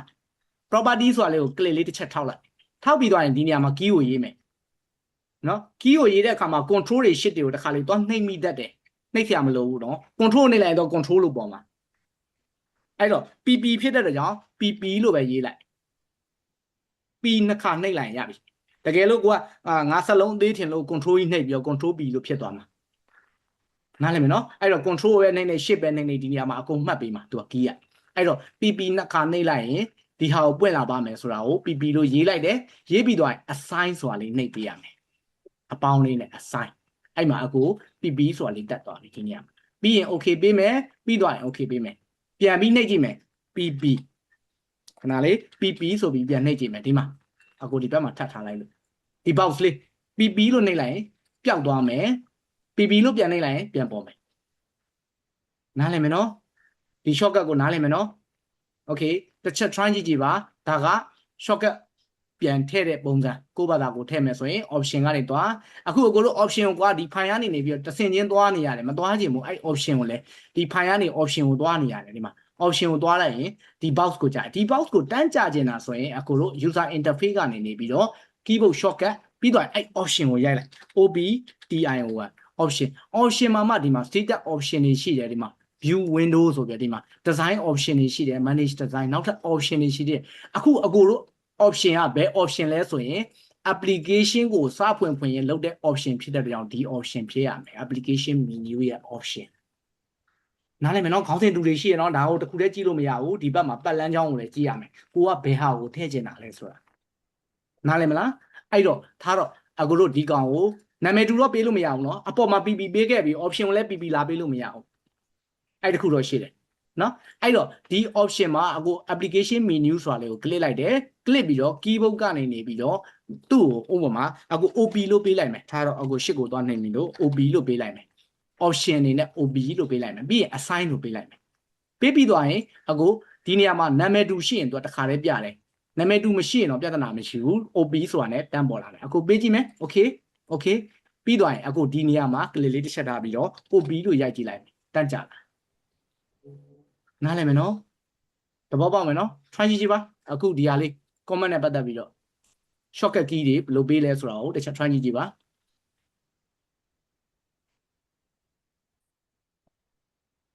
okay အခုအကိုတို့ဒီ palette လေးတွေနေရာရွှေ့တာလည်းရသွားပြီเนาะ palette လေးတွေနေရာရွှေ့တာရသွားပြီအခု shortcut key လေးတွေထည့်တာလည်းရသွားပြီနောက်တစ်ခုအနေနဲ့ကအပေါ်သုံးမှာစောစောကပြောခဲ့တဲ့ quick access toolbar လေးတွေလင်းလာပြီတွေ့ကြလားမသိလင်းလာပြီလင်းလာတဲ့မှာမှိန်နေတဲ့ဟာများတစ်ခုရှိတယ်ဘယ်ပြတဲ့များနဲ့ညာပြတဲ့များသူ့ရဲ့ဆိုလိုရင်းအဓိပ္ပာယ်ကဘယ်ပြတာကဘက်ကီးပြန်သွားတာဘဝက်အနေနဲ့ပြန်သွားတဲ့ဟာညာဘက်ကိုပြတာက forward ရှေ့ကိုပြန်သွားတဲ့ဟာနားလည်မယ်နော်တခါလေကိုကဆွဲရင်းနဲ့မှားသွားတယ်ကွာဆွဲတာမှားသွားတယ် control z ကိုနှိပ်လိုက်လေအတူတူပဲ keyboard shortcut က control z သူ့ရဲ့ universal keyboard က control z နောက်ကိုရွှေ့တာ AutoCAD မှာလည်း control z Excel မှာလည်း control z နောက်ကိုပြန်ဆုပ်တာ Revit မှာလည်းအတူတူပဲနားလည်မယ်နော် control z မနှိပ်ချင်ဘူးကိုက mouse က click တာအားတာတယ်လို့ဆိုရင်ဒီမှာဒါကိုနှိပ်လို့ရတယ်အခုလောတဲ့အကူတို့မှာမှိန်နေပါဆွဲထားတယ်မှားတာလည်းဘာမှမရှိသေးဘူးမှန်တာလည်းဘာမှမရှိသေးဘူးအဲ့တော့ကြောင့်ဒီဟာလေးကမှိန်နေတာနားလည်မယ်နော်ပြီးတော့ဒီမှာ print ဆိုတာလေးရှိတယ်ဒါလေးကို click လိုက်ရင်လည်း print တန်းထုတ်တာ control p တူတူပဲဒါလေးကိုနှိပ်လိုက်လေရတယ် keyboard ကနေ control p ဆိုပြီးတော့နှိပ်လိုက်တော့လေဒါလေးကြာလာတာပဲတူတူပဲရမယ်နော်နားလည်မယ်နော် okay ဒီထိကတော့ထွေထူးမရှိသေးဘူး general ပဲရှိသေးတယ်အဲ့တော့ညာဘက်ကဟာလေးတွေဒါက dimension တိုင်းတဲ့အခါမှာသုံးမယ်ညာဘက်ကဟာလေးက measurement လုပ်တဲ့အခါမှာတစ်ခုနဲ့တစ်ခုကြောင်း measurement လမ်းထောက်တဲ့အခါမျိုးမှာသုံးမယ်နောက်တစ်ခုလေးကလည်း measurement dimension align dimension အနေနဲ့စောင်းစောင်းနေတိုင်းမယ်ဆိုရင်ညာဘက်ကဟာလေးသုံးမယ်တက်တက်တိုင်းမယ်ဆိုရင်ဒီဘယ်ဘက်ကဟာလေးသုံးမယ်နားလည်မလားအဲ့ဒီမှာမှညာဘက်ဘေးမှာမှ down arrow လေးရှိသေးတယ်အဲ့ဒီဟိုဟာလေးက click ကြည့်လိုက်ရင် measurement along an element တစ်ခုလုံးရဲ့အရာလိုက်ကိုတိုင်းနေတာလားဒါမှမဟုတ် between မဲ့တိုင်းနေတာလားပြန်ရွေးလို့လည်းရသေးတယ် နော်ဒါလေးတွေကပြီးရင်ပြောပြပေးမှာတိုင်းရင်းနဲ့လေအခုလို project ဆွဲရင်းနဲ့တိုင်းရင်းနဲ့သွားမှာအဲ့ဒါလေးတွေဒါပေမဲ့တူးတွေကဘယ်နေရာဘယ်လိုယူသုံးရမလဲဆိုတော့ပြောပြတာနော်ပြီးသွားရင်ဒီညာဘက်ကဟာလေးကသူက TAG တက်သူ့မှာတက်က2ခုရှိတယ်ဒီနေရာလေးမှာမြင်ကြလားမသိ2ခုအဲ့2ခုက TAG တက်နဲ့ TEST test နဲ့2ခုရှိရေးထားတယ်နော် TAG test ဆိုတာက equipment ပေါ်မူတည်ပြီးတော့လိုက်လာမယ်တက်ဆိုလိုချင်တာကသူ့မှာ9 မီတာရှိတဲ့ pipe ဆိုရင်သူက9 မီတာရှိတဲ့လောက်ပဲတက်ကဒီတက်ကပြပေးမှာ9 မီတာလို့ပြပေးမှာတကယ်လို့9 မီတာပြောင်းလိုက်တာနဲ့သူ့ရဲ့ time တာကို9 မီတာလို့ရေးထားရင်9 မီတာလို့လိုက်ပြောင်းမှာ auto လိုက်ပြောင်းဒီလိုသဘောမျိုးနားလည်မယ်နော်ဥပမာ pipe site ကိုအကိုတို့က pipe ရဲ့ diameter ကိုအကိုတို့100လို့ဆွဲထားတယ်အဲ့ဒီ TAG တက်ဆိုတဲ့ထိုးတဲ့အရာလေးနဲ့လာထိုးလိုက်တယ် diameter 100ရှိတဲ့ pipe ပါလို့စလုံးလေးပြလိုက်မယ်အဲ့ဒီအချိန်မှာအကိုတို့ကဒီ pipe ကိုဆက်လက်ပေးပြီးတော့150လို့ပြောင်းလိုက်တာနဲ့ဒီစာသား auto လိုက်ပြောင်းပါအဲ့ဒါ TAG တက်နားလည်မယ်နော်တက်နှစ်ခုကိုပြောပြရနော်အကိုသွားအောင်မှဒီထက် detail က annotation ထဲမှာလာမယ်ခေါင်းစဉ်တစ်ခုချင်းလာမယ်အခုလောလောဆယ်ကအပေါ်က quick asset 2ပါးကိုအရင်ပြောပြတာသူထဲကအနေထား TAG တက်နဲ့ TAC တက်ဘာကွာလဲဆိုတော့ပြောပြတာနားလည်မယ်နော် okay TAC တက်ဆိုတာကကြတော့အခုတို့ပုံမှန်စာရေးတဲ့ဟာပုံမှန် test ပေါက်ကြလာမယ်စာရေးတယ်အိတ်တယ်မယ်သူ့မှာလဲ pipe က100 pipe ရှိတယ်ဆွဲထားတယ် pipe 100 pipe အဲ့ဒီတော့ဒီမှာ तू က TEST test နဲ့ရေးထားတယ် diameter 100ပါလို့ရေးထားတယ်ဆိုပါတော့နော် diameter 100လို့ရေးထားဒါပေမဲ့ဒီ pipe ကိုအကို150ဆိုပြီးချိန်လိုက်တယ်ဒီ test ကပြောင်းသွားမှာမဟုတ်ဘူးဘာလို့လဲဆိုတော့ manual ရိုက်ပြီးရေးထားရတယ်ကောဒီ test က TEST test ကကြအဲ့တော့ A ဆိုတဲ့စက်လုံးလေးမြင်နေရတဲ့ quick asset 2ပါးဟာအဲ့ဒါက TEST test ကိုရည်ညွှန်းတာနားလည်မယ်နော်ဒီ test နှစ်ခုမှာနော်ဘယ်ဘက်ကဟာလေးက TAG တက်ကိုရည်ညွှန်းတယ်ညာဘက်က A ဆိုတဲ့သင်္ကေတလေးက TAC test ကိုရည်ညွှန်းတယ်နားလည်မလားဒီနှစ်ခုရဲ့ကွာခြားချက်နားလည်မလားအကိုတို့ဘယ် modeling ဆွဲတဲ့အခါမှာဒါကိုပဲသုံးရမယ်အတက်နိုင်ဆုံး TAG ကိုပဲသုံးမယ် तू က family နဲ့လာမှာဒီတိုင်းတန်းထိုးလို့မရဘူးသူ့မှာ family ရှိမှာတက်ကလည်း annotation family နဲ့တက်လာထိုးမှရတာအဲ့ဒီခါကျမှ TAG တက်နေလိုက်မှာအဲ့တော့နောက်ပြဿနာတွေနည်းသွားတယ်ဆိုလိုချင်တာဥပမာဒီ pipe site ကို150ပြောင်းလိုက်ရင်တော့သူတက်က auto လိုက်တော့မှာ150နှုတ်မို့ဆိုရင်တကြောင်ချင်းလိုက်ပြင်နေရမှာပြီးမှာမဟုတ်ဘူးနားလည်မယ်နော်လုံးဝမှ family အဆင်မပြေတော့တဲ့အခါမျိုးမှာဒီ test ကိုသုံးမယ် TEST test ကိုသုံးမယ် normal စာသား manual လိုက်ရိုက်တဲ့ဟာနားလည်မယ်နော်ဒီနှစ်ခုလေးပြောပြတာ okay ပြီးသွားရင်အကျယ်တဝင်းထပ်ပြောပြပေးမယ်ပြီးသွားရင်နောက်ထပ်ဒီဘက်အခန့်လေးဆက်သွားမယ် quick asset 2ပါမှာပဲအိမ်ပုံစံလေးမြင်ရတယ်အဲ့ဒီအိမ်ပုံစံလေးက 3D view ကိုပြောတာနော် 3D view ကိုပြောတာ 3D view အနေနဲ့ကြည့်ချင်တယ်ဆိုရင်ဒီခေါင်းစဉ်တွေတစ်ခုချင်းကိုလိုက်မရှာခြင်းဘူးဆိုရင်ဒါလေးကိုနှိပ်လိုက်ရပြီအပေါ်ဆုံးမှာအိမ်လေးကို click လိုက်ရင် 3D လေးတက်သွားနားလည်မယ်နော်ပြီးသွားရင်သူ့ရဲ့ညာဘက်ဘေးမသွားခင်အဲ့အိမ်လေးရဲ့ဘေးမှာ down arrow လေးရှိသေးတယ်တစ်ချက်ကြည့်လိုက် down arrow လေးနော်အဲ့ဒါလေးကို click ကြည့်လိုက် camera view walk through view သူ့မှာ view တွေအများကြီးရှိတယ်ပုံမှန်အိမ်ကိုနှိပ်လိုက်တာနဲ့ 3D ကိုသွားမယ်တဲ့ဒါမှမဟုတ် camera view camera နဲ့ရိုက်ထားသလို view လိုချင်တယ်ဆိုရင် camera ကိုယူလို့ရတယ်ဒါမှမဟုတ်လမ်းလျှောက်တဲ့ပုံစံမျိုးလိုချင်တယ်ဆိုရင် walk through လျှောက်တယ်ဆိုတာလေးရှိတယ်အဲ့ဒါလေးကိုယူလို့ရတယ်အများဆုံးသုံးတာကတော့အခုတို့ Revit မှာနော် depth for 3D view နဲ့ camera view တော့သုံးတယ် walk through ကတော့ဒီထဲမှာနည်းနည်းဒီအကောင်က solid ဖြစ်တဲ့အတွက်ကြောင့် megabyte တွေများတဲ့အတွက်ကြောင့် set တွေကိုအရင် run ရတာဖြစ်တဲ့အတွက်ကြောင့် walk through ဆိုရင် set width သွားတာမျိုးတွေဖြစ်တတ်တယ်အဲ့တော့သုံးတာနည်းတယ်တနည်းပြောရရင်နော် walk through ကတော့ Revit ထဲမှာလာပြီး walk through ရှောက်တယ်ဆိုတာနည်းတယ်ပုံမှန် 3D နဲ့ကြည့်တယ် camera view လေးနဲ့ကြည့်တယ်ဒါမျိုးပဲကြည့်ကြတာများတယ်နားလည်မယ်နော် okay သူ့ရဲ့ညာဘက်နောက်တစ်ခုကမျက်လုံးလေးတွေ့ရပြီအဲ့ဒါက section သင်္ကေတကိုပြောဒီမျက်လုံးလေးက elevation ရဲ့သင်္ကေတ elevation အရက်မျက်နှာနော်ဒါက elevation ရဲ့သင်္ကေတ section ရဲ့သင်္ကေတကလည်းအဲ့လိုပုံစံလေးပဲမျက်လုံးလေးနဲ့ပဲမျက်လုံးလေးနဲ့အဝိုင်းလေးနဲ့ဒါမျိုးအချွန်းလေးနဲ့ပဲဥပမာ A ဆိုထွက်လာတိုးပေမဲ့သူ့မှာကြာရင်တကယ် layout plan မှာကြာရင်ဒါမျိုးလေးနောက်တစ်ဖက်မှာပါလာလိမ့်မယ် line လေးနဲ့ဒီလိုမျိုးပြောင်းအလုံးလေးတစ်လုံးလည်းမဟုတ်ဘူး နားလည်မယ်နော်သူ့မှာ section ဖြစ်တဲ့အတွက်ကြောင့် head နဲ့ tail နဲ့ရှိတယ်ခေါင်း tail အမီးရှိတယ် section လို့ပြောလိုက်တာနဲ့ section ရဲ့သင်္ကေတမှာ head နဲ့ tail နဲ့ရှိတယ် elevation လို့ပြောလိုက်တာနဲ့ဘာမှမရှိဘူး body လေးတစ်ခုပဲဒီအလုံးလေးတစ်ခုပဲအဲ့ဒါက elevation နားလည်မယ်နော် ကွဲမယ်နော် elevation နဲ့ section နဲ့ okay အဲ့တော့အပေါ်မှာ quick asset 2မှာထည့်ထားတာက elevation မဟုတ်ဘူးအဲ့ဒါ section ကိုထည့်ထားတာ section ရဲ့သင်္ကေတကြီးနားလည်မလားဒီထီရမလား okay ပြီးသွားရင်ညာဘက်ဘေးလေးမှာနောက်ထပ်ပေါ်နေတဲ့ဟာလေးက thin line လို့ခေါ်တယ်တနည်းအားဖြင့် line တွေထူနေတာမျိုး line တွေရမ်းထူနေတာမျိုးဆိုရင်ဒါလေးကိုနှိပ်ပေးရတယ်သူ့ရဲ့ comment က TL လို့ပေးထားတယ်ဓာတ်ဖို့အားဖြင့်နော်သူ့ရဲ့ရှေ့စလုံးလေးတွေ TL လို့ရိုက်လိုက်ရင်အဲ့ဒါတင်လိုက်ပြီးရင်ဘယ်လိုနေရာမှာသုံးလဲပြပေးမယ်နော်အခုလောတဲ့ဒါလေးတွေပဲလိုက်မှန်းပြမယ်နော်တင်လိုက်ဆိုတာ line အထူအပါးကိုရွေးတာ line တိုက်လေးတွေအထူပါနော်ပြီးရင်ဒီဘက်ကဟာလေးက switch window ဒီမှာဒါလေးက switch window ဆိုတာကအကိုအခုဖွင့်ထားတာ project တစ်ခုပဲဖွင့်လာနောက်ထပ် project တစ်ခုဖွင့်ပြကြည့်မယ် file new project ဆိုပြီးတော့အကိုထားတော့ mechanical template နဲ့ပဲနောက်ထပ် project နောက်တစ်ခုဖွင့်လိုက်တယ်ဒီမှာနှစ်ခုဖြစ်သွားတယ်နားလည်မယ်နော်နှစ်ခုဖြစ်သွားတယ်အဲ့ဒီအခါမှာ switch window ဆိုတာကဒီကောင်လေးကနေ click ကြည့်လိုက် project 2ကိုသွားခြင်းနဲ့ကွာဆို project 2ကို click လိုက်ရှေ့ဘက်ကဟာရောက်နားလည်မလားဒီဘက်ရောက်သွားတယ်နောက်ထပ်ညာဘက်ကိုပြန်သွားခြင်းနဲ့ဆိုရင်ဥပမာနောက် project တစ်ခုကိုသွားခြင်းဒါလေးကို click ပြီးတော့သွားလို့လည်းရတယ်ညာဘက်ရောက်သွားတယ်နားလည်မယ်နော်အတုံးတော့နည်းပါတယ်ဥပမာလည်းပြောရင်အတုံးတော့နည်းတယ်သို့ပေမဲ့ဒါကတိယုံလောက်ပြောပြတာတကယ်လို့မလိုချင်ဘူးအကိုရကျွန်တော် switch window ကြီးမလိုချင်ဘူးဆိုရင်ညာဘက်မှာ drop down list လေးတစ်ခုရှိသေးတယ်အဲ့ဒါကဒီ quick asset 2ပါးကိုကစားမဲ့ကောင်မယ်နားလည်မယ်နော်ဒီအပေါ်ကိုတစ်ချက် click ကြည့်လိုက်ဒီမှာအားလုံး2လေးတွေပြထားတယ်အဲ့2လေးတွေကအကိုရကျွန်တော်ခုနက window switch ကြီးကို switch window ကြီးကိုမလိုချင်ဘူးဒီမှာမမြင်ချင်ဘူးဗျာဒီအပေါ်ဆုံးမှာအာယုံနောက်တယ်အဲ့ဒါကြီးသုံးလည်းမသုံးအမှန်ချင်လေးကိုကလေးတစ်ချက်နှိပ်လိုက်မရှိတော့ဘူးနားလည်မယ်နော်နားလည်မယ်နော်အော်တိုကိုဘာသာကိုကစားလို့ရတယ်နော်ကိုမလိုချင်တဲ့ဟာမျက်စိနောက်အကုန်ဖြုတ်တာထားလိုက်ကိုကကိုပိုင်အဝါနဲ့ကစားလို့ရတယ်ဒီမှာမလိုချင်အကုန်လားတစ်တယ်အကုန်ဖြုတ်ပလိုက်ဟိုမှာနယူးလဲလိုချင်တဲ့အကိုရကျွန်တော်ဒီမှာ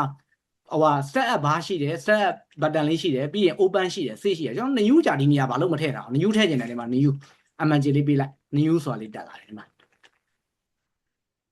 နားလည်မလားဒါမှမဟုတ်အကိုရစေးကြီးကိုကျွန်တော်အာယုံနောက်တယ်စေးကြီးမစေးချင်ဘူးကျွန်တော် control s ကိုအမြဲနှိပ်နေကြ save ကိုဖြုတ်ထားမယ် save ကိုဖြုတ်လိုက်အဲမှာ save မရှိတော့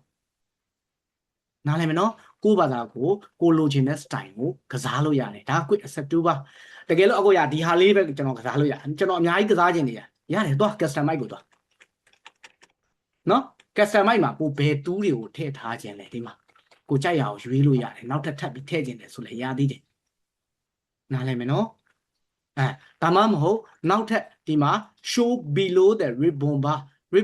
ဟာတွေကိုပါထပ်ကြည့်ခြင်းတယ်ဆိုရင်ဒီဟာလေးကို click လိုက်ရင်ဒီမှာ ribbon bar ဟာတွေပဲဒီတိုင်းဖြစ်သွားပြီဒီမှာ ribbon bar ဟာတွေရဲ့အောက်ကိုရောက်သွားတာ below the ribbon bar လို့ပြောတာ ribbon bar ဆိုတာခုနကခေါင်းစဉ်လေးတွေအောက်ထက်ရောက်သွားတယ်ဒီမှာ quick asset 2ပါရဲ့နားလည်မယ်နော်တစ်ခါလေးငယ်ချင်းကဒါမျိုးအားတာလို့သူကပြင်သွားတယ်ကိုကွန်ပျူတာဟာဒါကြီးကဘလို့ဖြစ်ငါကွန်ပျူတာပဲမှာ reset တွေချမဟုတ်ဘူးသူက setting တွေကသူ့ရဲ့ setting ကိုလုပ်ထားခဲ့တယ်အဲ့တော့ဒီကောင်လေးကို click ပြီးရင် show above the ribbon ဆိုတာလေးကိုနှိပ်အပေါ်ဘက်ကိုပြန်တင်ထားခဲ့မျက်စိနောက်တော့ကွာအောက်ထဲမှာထားပါနဲ့ကိုရုပ်ကိုင်းရတယ်ဆွဲရတယ်နော်အပေါ်မှာထားလို့ရတယ်အဲ့တော့ကို play ခြင်းက play လို့ရတယ်မမြင်ခြင်းက off ထားလို့ရတယ်နားလည်မယ်နော်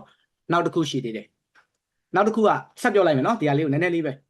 ဒီဟာလေးကိုပြီးမှလောက်ခိုင်းကြည့်မယ်ပြီးတော့ရင်နောက်တစ်ခုကဘာလဲဆိုတော့တစ်ခါတလေမှာဒီတူးတွေကိုမြင်နေရတယ်အခုအခီဆိုကလစ်လိုက်ရင်ဒါလေးတွေမြင်ရတယ် structure ကိုကလစ်လိုက်ရင်ဒါလေးတွေမြင်ရတယ်နော်ဒီတူးတွေဘာလဲဆိုတော့မသိသေးဘူးခုလောတယ်မြင်ရတယ်အဲ့ဒါကိုမှအခုတို့ဒီအပေါ်ဘက်လေးမှာခုနကဒီ down arrow လေးရဲ့ညာဘက်နန်းလေးလောက်ကိုအခုလက်ညှိုးနှစ်ခါကလစ်လိုက်တယ် click ဆိုပြီးနှစ်ခါကလစ်လိုက်ဒီမှာနှစ်ခါကလစ်လိုက်လို့ရှိရင်ဒီအပေါ်မှာနှစ်ခါကလစ်လိုက် minimize maximize အခုမှာဒါမျိုးလက်ညှိုးကိုဇက်ဆိုပြီးကလစ်လိုက်တာဒီမှာ minimize နဲ့ maximize ဒါမျိုးလဲကစားလို့နေရတယ်နောက်တစ်ခုကဒီဘက်မှာတစ်ခါတလေဒါလေးကိုတွားပြီးတော့ကစားမိတာလည်းရှိတတ်တယ်ဒီတင်ဂီတာလေးကိုနားလေနော်အကို highlight တာလေးပြဒီတင်ဂီတာလေးကိုတွားကစားမိတာလည်းရှိတတ်တယ်အဲ့ဒါကဘယ်လိုလဲဆိုတော့ အခုပြောနေတဲ့ဟာက quick asset 2ပါအပေါ်ကဟာပဲရှိသေးတာအဲ့အပေါ်ရဲ့နောက်နန်းလေးကိုအခုလက်ညိုးကိုနှစ်ခါကလစ်လိုက်ဒါမျိုးဖြစ်သွားတယ်နော်အခုပြန်ပြီးနှစ်ခါပြန်ကလစ်လိုက်ရင်မစီမိုက်ပြန်ဖြစ်လာတယ်အဲ့ချိန်မှာဒီညာဘက်ဘေးလေးမှာရှိတဲ့အခုဝိုင်းထားတဲ့နေရာလေးရဲ့ညာဘက်ဘေးလေးမှာထပ်ပြီးတော့ဒါပဲကလစ်နှိပ်လိုက်တယ်မတူတော့ဘူးနော်ဒါပဲကလစ်နှိပ်ရပျောက်လိုက်အခုကကျွန်တော်အခီဝင်လိုက်တာအခီတူးတွေဘယ်ရောက်သွားမှမသိကျွန်တော်ဟာတစ်မျိုးဖြစ်သွားတကယ်တမ်းကဘာကြောင့်လဲဆိုတော့ဒီအခုဝိုင်းထားတဲ့ဟာလေးရဲ့နောက်နန်းလေးကိုလက်ညှိုးလေးနှစ်ခါကလေးဟာအခုပိုးဆိုးသွားပြီဘာမှမရှိတော့ဘူးကျွန်တော်ဒါမျိုးဖြစ်တတ်တယ်ဆွဲနေရင်လည်းနော်အဲ့ဒီမှာညာဘက်ဘေးလေးမှာဒါပဲကလေးနှစ်ခါထပ်နှိပ်လုံးကိုပျောက်သွားပြီအကိုရအာခီလည်းမရှိတော့ဘူးဆွဲချလည်းမရှိတော့ကလစ်မှပဲပေါ်လာတော့တယ်ဒီမှာကလစ်မှပဲတော့တက်လာတာလုံးမို့ဆိုရင်ဒီမှာပျောက်နေဒီမှာစဆွဲနေပြီဒီထဲဆွဲနေအခုတူးတွေကမရှိဘူးရှာမတွေ့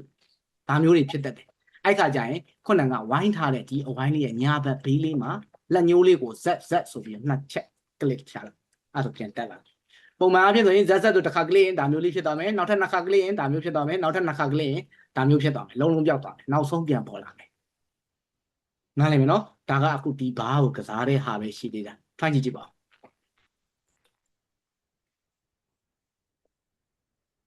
ရမယ်နော်နားလည်မယ်နော်ထွန်းကြည့်ပါတစ်ချက်အဲ့အပေါ် quick asset 2ပါးလေးတွေပြင်တာပြီးတော့ရင်ဒီ screen ကိုနည်းနည်းလေးအကျုံးချက်လောက်တာ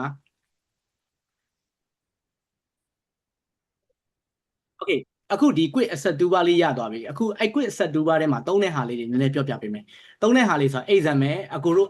MEP သမားတွေဖြစ်တဲ့ကြောင့်အဓိကသုံးရမယ့်နေရာကဘယ်နေရာကိုသွားသုံးရမလဲဆိုရင် system တွေကိုသွားမယ်အခုတို့က MEP mechanical and electrical system ဖြစ်တဲ့အတွက်ကြောင့်မို့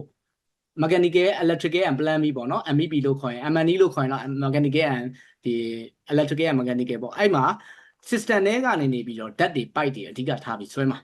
ဥပမာလေးပြောရင်ဓာတ်တွေ pipe တွေ cable tray တွေဒီမှာ MNE နဲ့ပတ်သက်တဲ့ဟာတွေက system ဆိုတဲ့ခေါင်းစဉ်ထဲမှာအများစုရှိတယ်ရှေ့က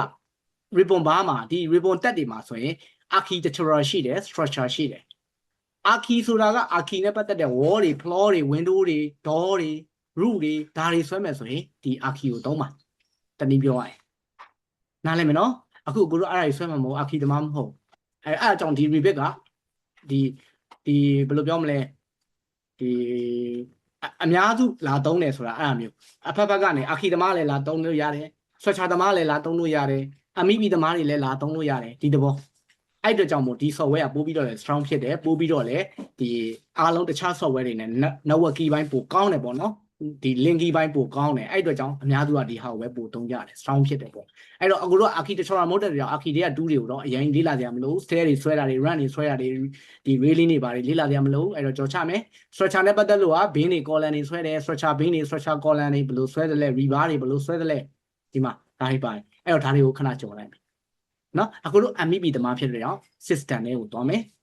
နော် system ထဲမှာအခု agent ပဲ pipe ကိုပဲ pipe ကိုလူတိုင်းမြင်တယ်ဗျာ desk ဆိုတာနဲ့နည်းနည်းတချို့အလံဝေးကောင်းဝေးလိမ့်မယ်အဲ့တော့ pipe ကိုပဲကျွန်တော်ဆက်ပြပေးမယ် pipe ဆိုတာလေးရှိတယ်တစ်ချက်ကလစ်လိုက်ပြီးရင်တစ်ချက်ကလစ်လိုက်တာနဲ့ property ပေါက်မှာကြာလာပြီလားဘယ်ဘက်မှာ property ပေါက်လေးထားရဆို property ပေါက်ကြာလာမယ် project browser ကိုဒါမျိုးကြီး on ထားလို့ရှင်တော့ဒီဘက်ကိုပြန်နေနော် property ပေါက်ကိုကြည့်လိုက်ဒီမှာ pipe type standard ဆိုပြီးလာတယ်ပြီးတော့ရင်သူ့မှာ pipe is middle justification က middle ကိုထားတယ်ဆိုလိုချင်တဲ့အိဗယ်တွေပြီးရင်ပြောပြမယ်တစ်ခုချင်း middle ဆိုတာဘာကိုပြောသလဲဆိုတာဒီ justification နဲ့ပတ်သက်ပြီးတော့နော်ပြီးရင် reference level 0ဘာလို့ level 0လို့ပြော level 0ဆိုတာကြားတော့မကြားဘူး exam ပဲဆိုရင်ဟုတ်တယ်မလားအဲ့တော့ level 1ဆို level 1 level 2ဆို level 2 ground level ဆို ground level ငါတို့မြန်မာပြည်ဆို ground floor ပြီးတော့ level 1လာတာမဟုတ်လားစင်ကူကအဲ့လိုမဟုတ်ဘူး level 1ကမြေညီတတ်ပဲမြေညီတတ်ကို level 1အဲ့တော့ဒီနေရာမှာ level 0ဆိုတာနည်းနည်းတော့ထူးဆန်းကြီးဖြစ်နေထားတော့သူ့ရဲ့ template က level 0သတ်မှတ်ထားလို့0 mechanical လို့ဖြစ်ဒီအပေါ်မှာပေါ့နော်ပြီးရင်အဲ့ဒါကိုလည်း addition လည်းရတယ်အဲ့ဒါကိုပြင်ရင်လည်းပြင်လို့ရတယ်အခုလောလောဆယ် pipe ကိုယူလိုက်တဲ့အခါမှာ top elevation က2829 middle elevation က2950 bottom elevation က2680.5လို့ရေးထားတယ်အဲ့ဒီဟာလေးတွေက pipe တစ်လုံးဆွဲလိုက်တယ်ဆိုရင် center point နဲ့ top point bottom point ရှိတယ်အဲ့3 point ကိုတိုင်းပြထားတာတိုင်းတဲ့အခါမှာဘယ်ကနေတိုင်းလဲဆိုရင် reference level 0ဆိုတဲ့ floor ကနေလန့်တိုင်းတာ level 0ဆိုတဲ့ကြံကြီးကနေလန့်တိုင်းထားတာဘယ်လောက်အပြည့်မှာရှိတယ်ဆိုတော့ပြောတာဒီရမယ်နော် okay အဲ့ဒီမှာမှအခုတို့ယူလိုက်တဲ့ pipe ရဲ့ diameter outside diameter က159 mm ရှိတယ် ဒါပေမဲ့ဒီထဲမှာ diameter ကိုဒီမှာအပေါ်မှာလည်းပြပေးထားတယ်159အဲ့ဒီ159က outside diameter နားလည်မယ်နော်အထဲမှာနည်းနည်းလေး property မှာပြန်ကြည့်လိုက်ရင်153 mm က inside diameter အဲ့တော့6 mm กว่าတယ်ပေါ့တစ်ဖက်ကို3 mm ထူမယ်အထူကပိုက်သားရဲ့အထူနားလည်မယ်နော်မြင်ဘူးလေနော်ပိုက်အိမ်ဒီမှာလည်းရှိပါတယ်ပိုက်သားရဲ့အထူအဲ့လိုမျိုးအဲ့တော့သူ့ရဲ့ site ရဲ့လန့်ရဲ့ရှိရဲ့လန့်က300ကျော်တဲ့ဘာမှမဆွဲရတယ်300ကျော်ပဲပြမှာသူက default အနေနဲ့ထည့်ထားတာအဲ့တော့အခုလို ပိုက် site ကိုချိန်ပြောင်းကျင်တယ်ဆိုရင်အပေါ်မှာ option bar ဆိုပြီးထပ်တက်လာတယ် modify toolbar လေးထပ်တက်လာတယ် option bar လေးဒီ bar လေးအခု white ပြတဲ့ဟာလေးတက်အဲ့ဒါကဘယ်ချိန်နေမှတက်တယ်လဲဆိုရင်အခုတို့2တစ်ခုခုယူမှတက်မှာနော် SK ကို2ခါနှိပ်ရင် command ထွက်တယ် AutoCAD မှာလို့တစ်ခါပဲမဟုတ်ဘူးသူက2ခါ SK ဆိုတဲ့ key ကို2ခါ press အဲ့ဒါမှာ command လုံးထွက်တာနားလည်မယ်နော်အဲ့တော့အခုဒီမှာ pipe ကိုယူလိုက်တယ် system နဲ့သွားတယ် pipe လေးကို click ကြည့်လိုက်တယ်ဒီမှာတက်လာတယ်ဒီ option bar လေးကအဲ့2ကိုတစ်ခုခုကိုယူလိုက်မှတက်လာဒါလေးကို click လိုက်တယ်ဒီမှာတက်လာအဲ့ဒီမှာသူ့ရဲ့ pipe size ကဘယ်လောက်ထားခြင်းလဲ159ရှိရဲ့ drop down list လေးကိုတစ်ချက် click မယ်ဒီမှာ down arrow လေးကို click မယ်ပြီးတော့ကိုဘယ်လောက် pipe ဆွဲခြင်းလဲအဲ့ဒါမဲ့200 pipe ဆွဲခြင်းလား250 pipe ဆွဲခြင်းလားဒီထဲမှာရှိတဲ့ဟာအဲ့ဒါမဲ့159ဆိုတဲ့ pipe ကိုယူမယ်ပြီးရင် middle elevation ကို edit ခြင်းလေးလား2950တက်ဖို့ထားတာအခုတော့2500လောက်ထားခြင်းတယ်ဆိုရင်2500လို့ keyboard ကနေရိုက်လိုက်ဒီနေရာကို click တယ်ပြီးတော့ဒါကို click လိုက် click ပြီးရင်ကိုလိုချင်တဲ့ဟာကိုမှ2500ဆိုလဲ keyboard ကနေ2500နဲ့ရိုက်ပြီးရင် apply ဆိုလေတစ်ခါနဲ့ပြီးတော့ရင် step 1ကိုတစ်ချက်ချမယ်တစ်ချက်ချပြီးတော့အခုဒီမှာအပေါ်တက်တဲ့ကိုတစ်ချက်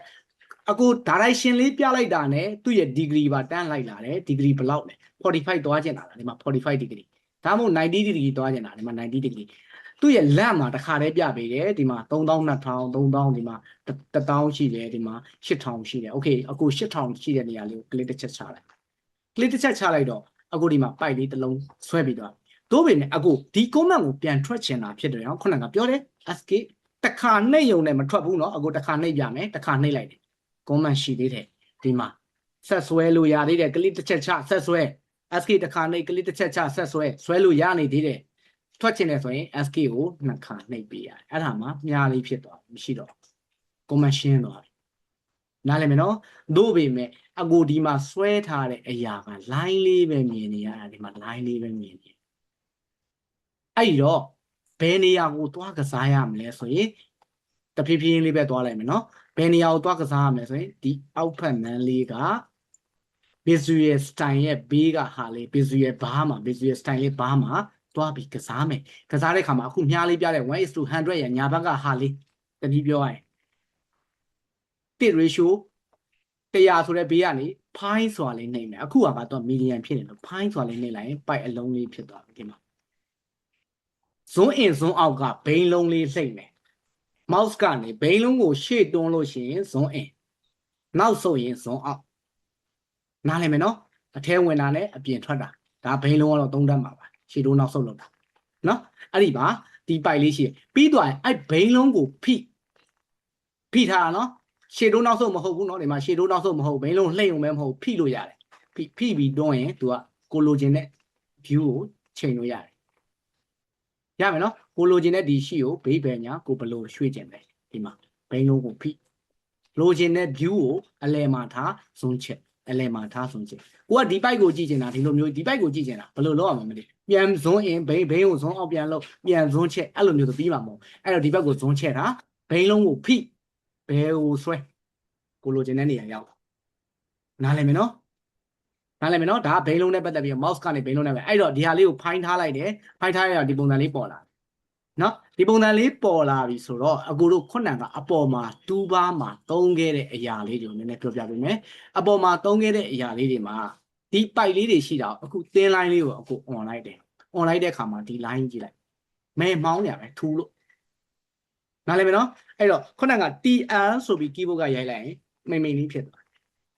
နားလည်မယ်နော်တခါလေကိုဆွဲနေတဲ့ model ကြီးကထူထူကြီးနဲ့တော့မဆွဲနဲ့နော်အရန်ထူပြီးမဲတူးနေတာကြီးနဲ့မဆွဲနဲ့ပြာဆိုလဲအပြာရောင်ကြီးဖြစ်နေမှာအနီဆိုလဲနီရောင်ကြီးဖြစ်နေမှာမဆွဲနဲ့ professional ဆန်ဆန်တင်း line လေးနဲ့ထားပြီးတော့ဆွဲတတ်အောင်ကြည့်မျက်စိရှင်းရှင်းလေးနားလည်မယ်နော် okay အခုလောလောဆယ်ဒီ2လေးတစ်ခုကိုပြောပြလိုက်တယ်ပြီးသွားရင်ဒီဘက်က dimension နော် dimension မှာနှစ်ခုရှိတယ်ဘယ်ဘက်က dimension ကကြတော့သူ့ရဲ့အရာအတိုင်းပဲပြမှာဒီကောင်လေးကို click လိုက်တာနဲ့ example ပေါ့နော်ဒီ dimension လေးကိုယူလိုက်တယ်ဒီကောင်လေးကိုဒီ point လေးထောက်လိုက်တယ်ဒီဘက်တန်တစ် point ထောက်လိုက်မယ် example ဒီကောင်လေးကိုတစ် point ထောက်လိုက်တယ်အဲ့တော့သူ့ရဲ့ dimension 8000ပါဆိုပြီးပြပေးတာဒီမှာဒါလေးကို click လိုက်တယ်ဒီထိပ်ကို click လိုက်တယ်ဒါပဲဒီမှာဒါမျိုးပြပေးတာနားလည်မယ်နော်ကို click လိုက်တဲ့ဟာလေးက8000ပါဆိုတာလေ dimension လေးပြပေးတာဒီဘက်ကညာဘက်ကဟာကြအဲ့လိုမဟုတ်ဘူးစောင်းနေတိုင်းကျင်တာ example ဒီ pipe ကိုအကိုဒီဘက်ကိုလှည့်ချလိုက်တယ်ဒါကို select ပေးလိုက်တယ် step point end point ရှိတယ်သူမှာဟုတ်တယ်နော် step point နဲ့ end point နှစ် point ရှိတယ်အကို end point ပေါ်ကိုလက်ညှိုးလေးတင်ပြီးတော့လက်ညှိုးကိုဖိလိုက်တာဖိပြီးတော့ရမ်းထည့်လိုက် pipe ကိုဆွဲရမ်းပစ်တာရမ်းထည့်လိုက်မယ်အဲ့ဒါမဲ့ဒီမှာဆွဲရမ်းပလိုက်ဒီ pipe နှလုံး vertical light parallel ဖြစ်သွားပြီအဲ့ခါကျမှခုနကဒီအပေါ်က quick asset toolbar မှာရှိခဲ့တဲ့ dimension လေးယူတယ်ဒီကောင်နဲ့ဒီကောင်နဲ့ကိုတိုင်းတယ်ပြီးရင်ဒီကောင်နဲ့ဒီကောင်နဲ့တိုင်းတဲ့အခါမှာဒီမှာ align dimension လေးယူခဲ့တယ်ပထမတစ်ချက် click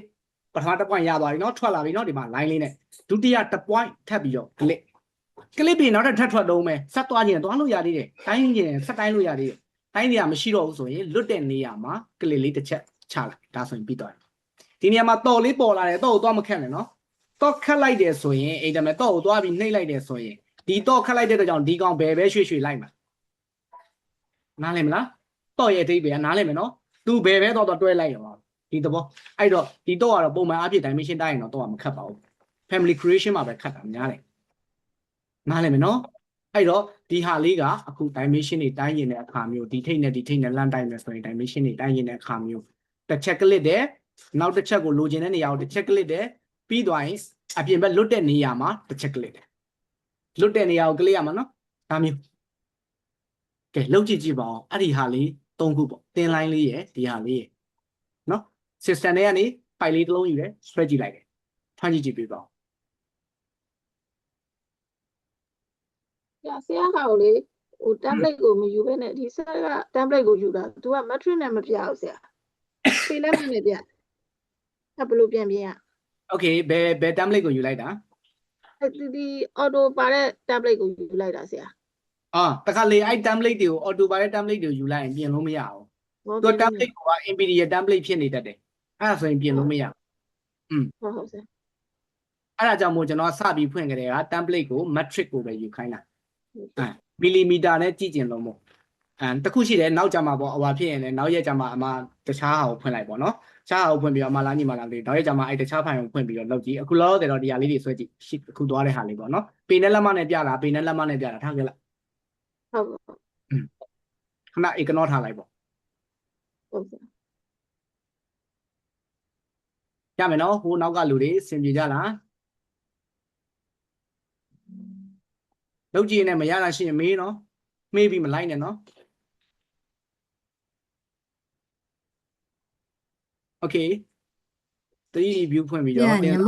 modify ပါပေါ်မလား modify 2ပါ modify 2ပါညီမတစ်ခုခုကိုရွေးလိုက်မှပေါ်လာမှာနော်ဓာတ်ကိုဖြစ်ဖြစ် pipe ကိုဖြစ်ဖြစ်တစ်ခုခုရွေးလိုက်မှအဲ့ modify ပါပေါ်မှာ option ဘာလေးထပ်ပေါ်မှာဒီတိုင်းဆိုမပေါ်သူကအဲ့ဒါမဲ့ဒီမှာအခု system နဲ့ဝင်လိုက်တယ် pipe ကို click တစ်ချက်ချလိုက်ရင်အဲ့မှာ option ဘာတက်ပိုက်ကိုယူလိုက်မှဒါမှမဟုတ်ဓာတ်ကိုယူလိုက်မှတစ်ခုခုယူလိုက်မှအဲ့ဒါတက်မယူရင်မတက်ဘူးမပေါင်းHello ဟုတ်ကဲ့ Hello ဆရာဟုတ်ဟိုလေးဆရာဟိုပိုက်ကိုဆရာကျွန်တော်ဟိုဝိုင်းဆိုပြီးတော့ဟိုကြောင်းဆိုပြီးတော့တက်နေတယ်ကျွန်တော်ဟို reference level ကို level 1ဖြစ်နေဆရာပိုက်ကိုဆွဲလို့မရဘူးဖြစ်နေ Okay ပြန်ပြောကြည့်ပါအောင်ပိုက်ကိုဘယ်လိုဘယ်လောက် height မှာထားလိုက်ပိုက်ကိုဆရာပြော middle elevation ကိုညီဘယ်လောက်ထားလိုက် middle elevation 2500 Okay 2500အဲ့ဒါကိုဆွဲတာမပေါ်ဘူးလားမပေါ့ဆရာသူ့ရဲ့ဟိုမှာ message တက်တာကြတော့ဟိုဟာ floor plan level 1 view ဆိုပြီးတော့ဘယ်လိုအဲ့လိုတက်တာဆရာညီ screen share လို့ရလားကျွန်တော်ဟိုဖုန်းနဲ့ join နေရဆရာဒီဟိုနဲ့မဟုတ်ဘူးဖြစ်နေ okay maybe ညီ template ရွေးတာလွဲလို့လည်းဖြစ်ကောင်းဖြစ်နေတယ် mechanical ဆိုရင် bike ကမြင်ကိုမြင်ရမှာ ဆရာဟိုပါလေဆရာ discipline ဖြစ်လိမ့်မယ် system type တစ်ခုခုလွဲနေတာအဲဒါကြောင့် bike ကကျွန်တော်တို့ HVAC ဆိုရင်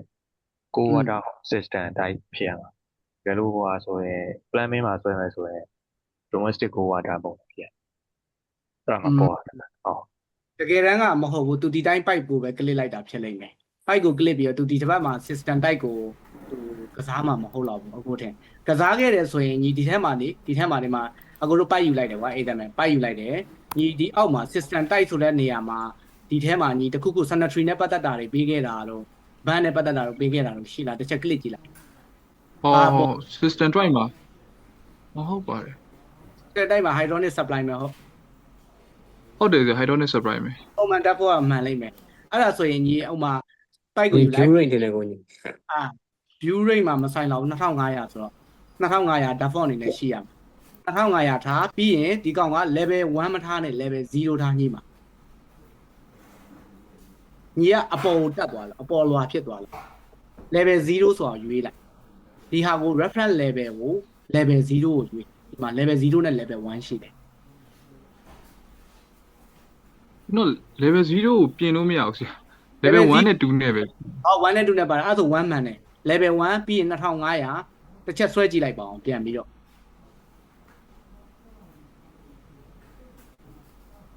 default အနေနဲ့ကမြင်ရမှာ ဆရာညီမကကြာ level ကိုမပါဘူးဖြစ်နေ level ပါရဆရာ level 0ပတ်တွေ့ဆရာပြီးတော့ဟို modify pack ကကြာဆရာရဲ့အပေါ်လို့မဟုတ်ဘူးညီမအောက်ဆုံးဘာမှမရဘူးကွန်ပျူတာရဲ့ အောက်ဆုံးမှာမပြောတတ်ဘူးညီမဂျပန်ပါရှင်းနေဆိုတော့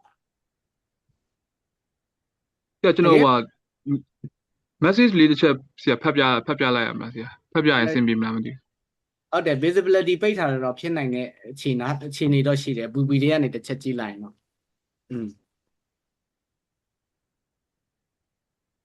နားလေနော် modify ကို ဆက်ပါ dimension ကိုဆရာပြောင်းလိုက်တာ150လို့ပြောင်းလိုက်တာဆရာမပြောင်းဖြစ်ဟိုဟာထဲမှာ property တဲ့မှာပြောင်းမှာလားဒီအောက်က modify ပိုက်ဘာမှပဲပြောင်းမှာဆရာ diameter ကိုဟုတ်ပိုက်ရဲ့ diameter ကိုပြောင်းတာဟုတ် ဟုတ် ပိုက်ရဲ့ diameter ဟိုကိုလိုချင်တဲ့ size မရှိလို့မို့အဲ့ဒါမဲ့150လို့ရိုက်တယ်သူနဲ့နီးစပ်ဆောင်159ဖြစ်ဖြစ်မယ်158ဖြစ်မယ်149လည်းဖြစ်မယ်အဲ့ဒါကိုလာပြတာပိုက်ရဲ့ size ကသူ့ ring တွင်းမှာရှိတဲ့ဟာကိုအနီးစပ်ဆုံးပဲညီမကိုချပေးမှာ 159လို့ပြောဆရာဟုတ် အဲ့လိုမျိုးဖြစ်မှာဘာလို့လဲသူ့ရဲ့ pipe တိုက်ကအဲ့ဒါမဲ့ဒီ pipe ကိုဆက်လက်ပေးလိုက်တဲ့ diameter အကို150ပြောင်းတင်တယ်ဒီထဲမှာပြောင်းလို့မရဘူးမရှိဘူးဒီမှာ150ရေလို့အစ်စ်ဖန်တီးရမှာအဲ့ဒါနောက်တစ်ဆင့်ပြောပြပြမယ်နည်းနည်းတီသွားလဲမှတ်ရတာများတော့မှာဆိုလို့အစပဲရှိသေးရဆိုတော့နော်အခုလောတယ်တော့ညီမအဆင်ပြေတဲ့ pipe site အနီးစပ်ဆုံး pipe site ကိုပဲရွေးပြီးတော့ထားလိုက်အကားဆိုရပြီလား ည fight ကိုဝင်ပြီးတော့လေလောက်လိုက်တာ modify အောင်မပေါ့ fight ဖြစ်နေတော့ pipe ကို fight ကိုကျိုးရလေးဆိုဆွဲလိုက်တဲ့အချိန်ကျရင်ပေါ်မှာရှာလို့ modify ဘာမကြလာလို့ okay တကယ်ကကြာမှာပါ pipe ကို click လိုက်ရင် pipe ကို click လိုက်တာနဲ့ဒီမှာ modify ဘာလေးကကြာရမှာ ဟုတ်တယ် မကြဘူးလား ကြားတယ် အစင်ပြေ screen လေးတွေ share ပြီးပြပေးရင်ပိုကောင်းတယ်ပိုမြန်တယ်အခုလည်းအခုကကြာနေနေဟိုဖြစ်နေရော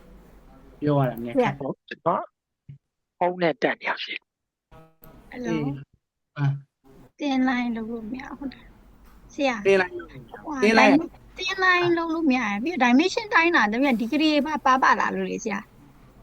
ဘာတွေပါလာလား degree ဆရာ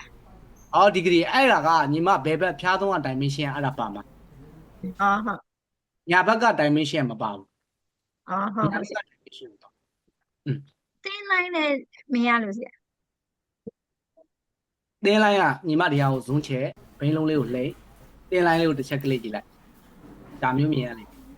တင်းလိုက်လေးကိုနှိပ်ကြည့်လိုက်ဒါကိုနှိပ်ကြည့်မှရနှိပ်ကြည့်လိုက်ရင်ညီမကွဲပြားသွားတဲ့အနေအထားကိုတွေ့ရလိမ့်မယ်ကျန်တဲ့လူရလား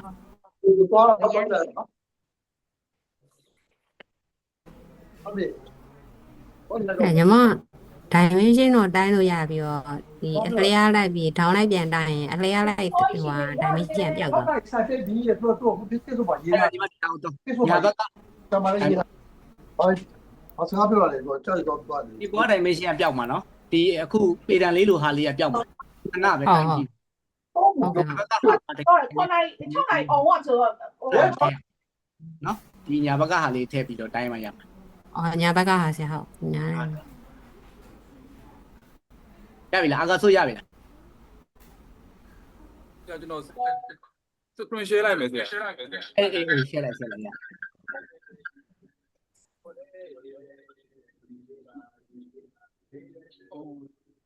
တင်းလိုက်ဟုတ်တယ်ဇွန်ချက်ပြီးကြည့်မှရမှာနော်နေဖြူဇွန်ချက်ဒီဟာကိုပိုက်ကိုဇွန်ချက်ဒီအပေါ်ကနေနေပြီးတော့တင်းလိုက်လေးသွားနေမတိတာဘူးအရင်မတိတာဘူးအဲ့တော့တိတာချင်းဇွန်ချက်လိုက်အမှတင်းလိုက်အထူကြီးပဲအဲ့ဒါမှတင်းလိုက်လေးနဲ့ ဟုတ်ရတော့ပါဆရာဆရာဟိုလေ dimension တိုင်းလို့ရှိရင်လေကလစ်ကချမရဘူးဖြစ်တယ်လို့ဆရာ second share လိုက်လို့ရလားဆရာ dimension ကိုဒီညာဘက်က dimension ကိုယူနော်ညာဘက်က လားဆရာ ဘယ်ဘက်ကဟာဆိုရင်ချလို့မရဘူး तू ကအဓိကကဘာလဲဆိုတော့ तू ကဒီ reference လောက်ပဲတိုင်းပေးတာပေးတယ်လိုမျိုးအဲ့လောက်ပဲ ဟုတ်ကဲ့ရတော့ပါဆရာ dimension ထိုးမယ်ဆိုရင်ဒီလိုမျိုး annotation လို့ဒီလို dimension နဲ့ထိုးခြင်းတယ်ဆိုရင်ညာဘက်က align dimension ကိုယူ ကျွန်တော် screen share ထားရတယ်ဆရာ okay အခု store လိုက်မယ် okay ရပြီ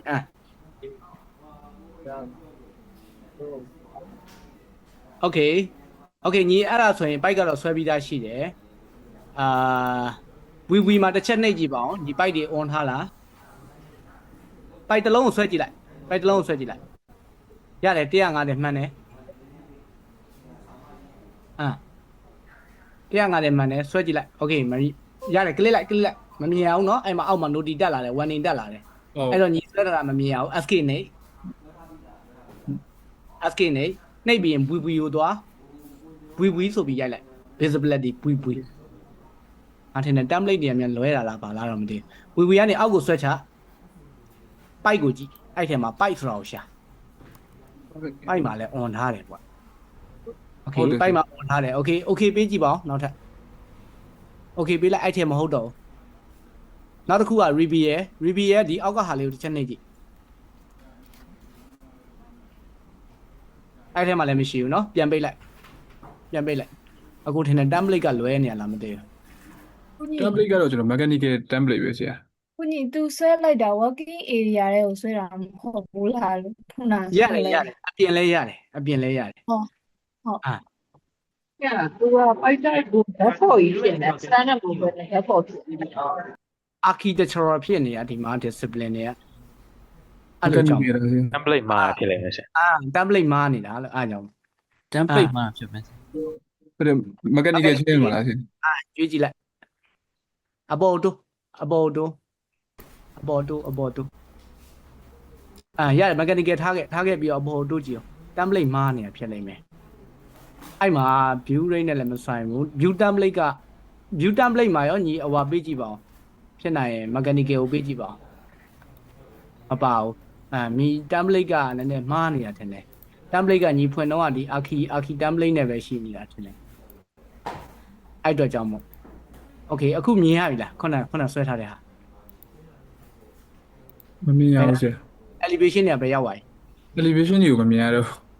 ဘိန်းလုံးကို2ချက် click လိုက်2ချက်ဖိလိုက်အဲ့ဒါကိုပြောဖို့လည်းမေ့သွားတယ်ခုနဘိန်းလုံးကို2ခါဇက်ဆိုဖိလိုက်ရှိတော့လား ရှိတော့ဆရာ ZA လို့နေလိုက် bro that is zone all ကိုနှိပ်လဲရတယ်ဘိန်းလုံးကို2ခါ click လဲရောက်လာမှာဒါပေမဲ့ तू ကမရောက်လာဘူး something around တယ်ညီအခုထင်တယ် template မှာပြီးတော့ဖွင့်တာဖြစ်ပါလိမ့်မယ် template ကိုအကိုပေးတဲ့ file တွေကနေ down ပြီးတော့ပြန်လုပ်ကြည့်သိလား ဟုတ် ကျွန်တော်ဒီ view rate မှာရောတစ်ချက် click ကြည့်ပါအောင် view rate လည်းဖြစ်နိုင်တယ် view rate မှာညီရဲ့ default ကယူထားတာက1200 high လောက်ပဲယူထားတာမျိုးလည်းဖြစ်နိုင်တယ်ဒီမှာတွေ့ပြီ2300ပဲယူထားတာညီဆွဲတဲ့ဟာ2500မှာအဲ့တော့ဒီကောင်2600လောက်ထားသူ့ထက်များပါစေ view rate မှာလည်းဖြစ်နိုင်တယ်ဒီဟာဖြစ်တာပါအခုထင်တာကတော့view rate မှာtemplate ကမတူတော့ကြတော့ template ကဒီကောင်ဆက်ထားတဲ့ဟာအောက်မှာနှိပ်နေတာ ဟုတ်တယ်ဆရာ အဲ့လို ပုံမှန် default template က level to level level to level ကပုံမှန်အားဖြင့်ဆိုရင်4မီတာထားတယ်ပုံမှန် default က4မီတာအဲ့တော့ဘယ်လိုပဲဖြစ်ဖြစ်အကိုတို့ဒီ view rate တွေပါတွေကပထမစဖွင့်တဲ့ template မှန်တယ်ဆိုရင်ကစားစရာမလိုသေးဘူး2000လောက်ကပြဿနာမရှိအဲ့4000အောက်ဆိုပြဿနာမရှိဘူး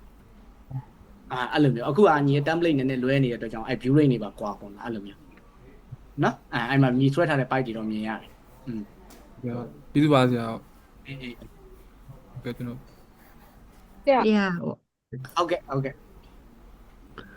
Yeah dimension အတိုင်းပြီးတော့အပြင်ဘက်မှာကလစ်ချပေးခဲ့ညီမ SK ကိုနှစ်ခါနှိပ်ရမှာလို့ပြောရတယ်ဆရာ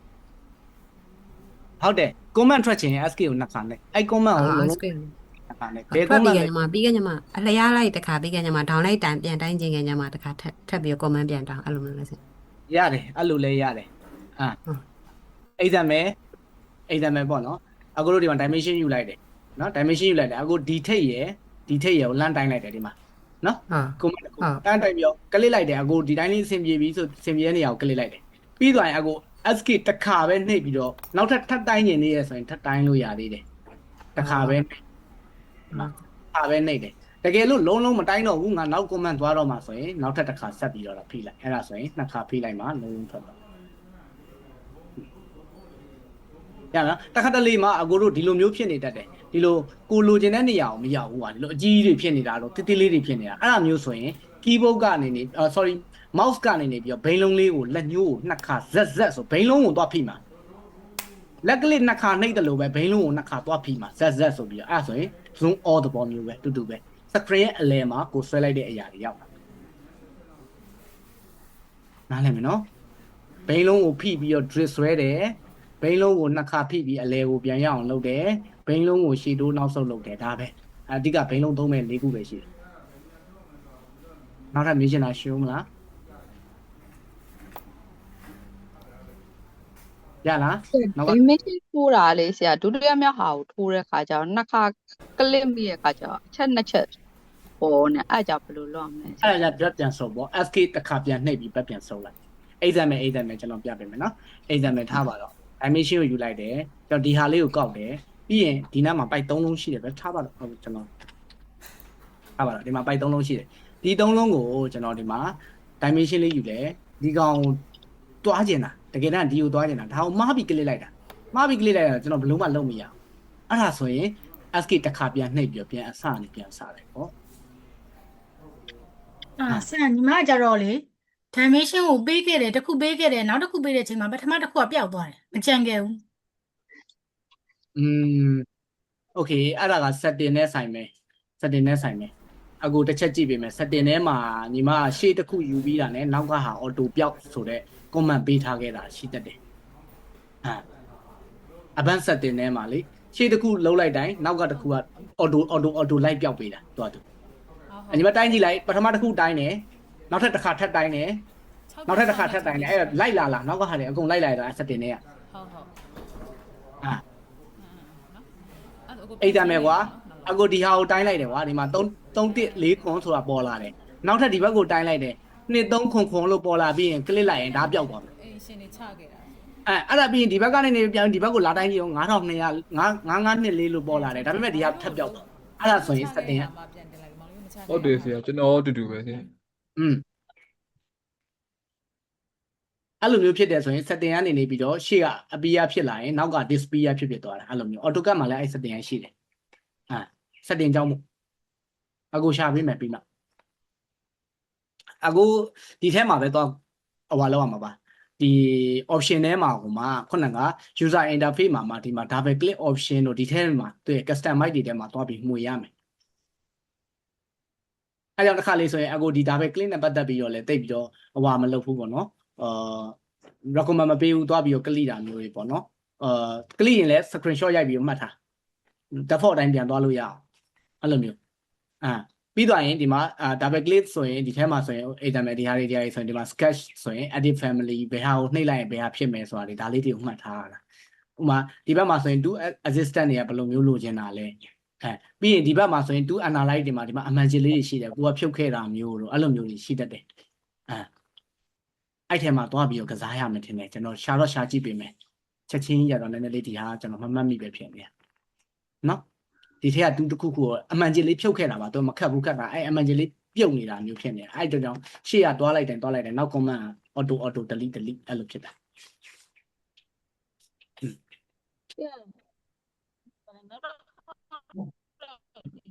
ဟာလေဂျူလီလေးမကြားရအောင်โอเคမေးရရှင်းအောင်မလားမကြားရအောင်မိုက်ကတိုးလိုက်ကျဲလိုက်နေโอเคမကြားရအောင် နောက်တစ်ခါလောက်ထပ်ဆွဲပြပေးပါလား နောက်တစ်ခေါက်လောက် ထပ်တင်လေးပါဗျာ animation ကိုပြောတာတော်မကြားရအောင်တန်းโอเคအဝါဖြစ်ရင်ကျွန်တော်ဒီနေ့တော့ဒီလောက်နဲ့နားမယ်တို့ပေမဲ့ကျွန်တော်ကို attended list လေးပို့ပြပါ attended list ကနာမည်နဲ့ဖုန်းနံပါတ်နဲ့ရေးပေး group ထဲမှာဝင်ထားတဲ့ဖုန်းနံပါတ်နဲ့ဘာလို့လဲကျွန်တော်နောက်ပိုင်းရောက်ရင်ဘာမှမဟုတ်ပဲဝင်ပြီးတော့အားရလာပြီးတော့ဝင်ထားတဲ့လူတွေရှိမှာကျွန်တော်ကစ်ထုံမှာ ဘယ်ကပို့ပေးရ ဒီ zone check ကပဲ ချက်ပါဘူး zone check ဒီ zone ရဲ့ချက်ပါ နောက်ဆုံးတစ်ခုလောက်မေးချင်လို့ပါဆရာဟုတ်အခုလေဆရာလေဒီပုံတွေဝင်ဆွဲတဲ့ခါကျတော့လေmechanical ကြောက်ဆရာဆွမ်းတော့ download ပြောထားတဲ့ဟာတွေကနေပြီးတော့ download ချပြီးတော့ဆွဲတာဒါပေမဲ့ location ချရင်တော့ဆရာလေသူပြောတဲ့ file path တွေဘာတွေယူတဲ့ခါကျရင်ဆရာ download ချပြီးတော့ယူရဲ့ခါကျရင်အဲ့ဒီဆရာ file တွေကမပေါ်ဘူးအဲ့ကြောင့်ဘယ်လိုလုပ်အောင်လဲဆရာ အဲ့ထဲမှာတွားပြီးတော့ option ထဲမှာတွားပြီးတစ်ခါတည်းအပ်ထားလိုက်ရင်ပေါ်လာလိမ့်မယ် option ထဲမှာအဲ့ဆရာ download ချရဟဲ့မှန်သမျှမပေါ်ဘူး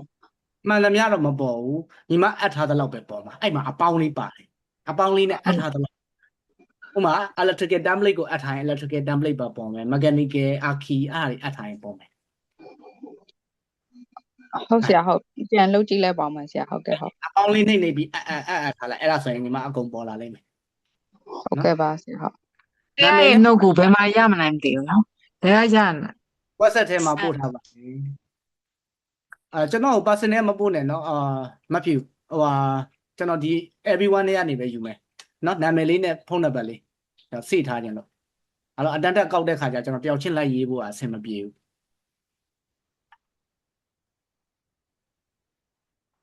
ဝန်ထမ်းမှာ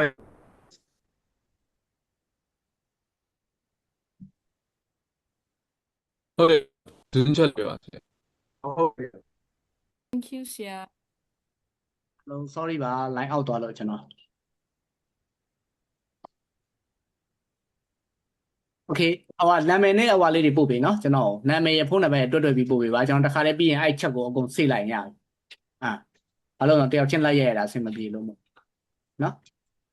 Okay ပြီးရင်ကျွန်တော်attendance list လေးအတွက်ဓာတ်ပုံလေးပါရိုက်ပါအောင်မယ်အဆင်ပြေဝက်ကန်လေးတွေဖွင့်ပေးပါအောင်ခဏเนาะဒီနေ့က190ရာနေအေးဟုတ်တယ်ဇွန်ကနေဖွင့်လို့ရရင်လည်းဖွင့်ပါဟုတ်160ပဲရှိတော့190ရာနေ30လောက်ကလိတော့တယ်ထင်တယ်โอเคအဲ့ဆိုရိုက်မယ်เนาะโอเคဒါကိုတထိုင်နောက်ကျနေရရောโอเคပြော1 2 3 โอเคခဏလေးပါကျွန်တော်9ရွက်လောက်ရိုက်ရမယ်ထင်တယ်ခဏလေးเนาะခဏလေးပါကျွန်တော် group ထဲတစ်ခါလေးချပေးပါမယ်ခဏလေးပါနောက်တစ်ရွက်โอเคပြုံးလေး Okay 1 2 3ကိုဟင်းမင်းဆိုးလို့ပြုံးလေးဗျာโอเคနောက်တစ်ရွက်ရိုက်ပါအောင်မယ်ခဏလေးပါโอเค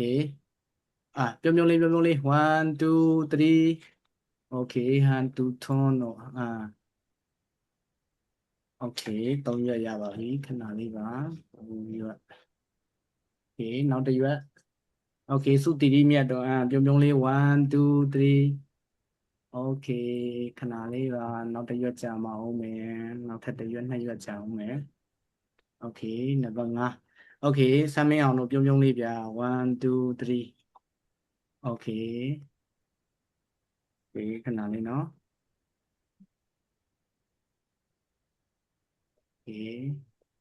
โอเคနောက်ကလူတွေကဝက်ကံပိတ်ထားတဲ့လူတွေပြုံးရင်လည်းပြုံးမြာရတယ်ကျွန်တော်ရိုက်ပြီမပြုံးလည်းရိုက်ပြီပြုံးလည်းရိုက်ပြီ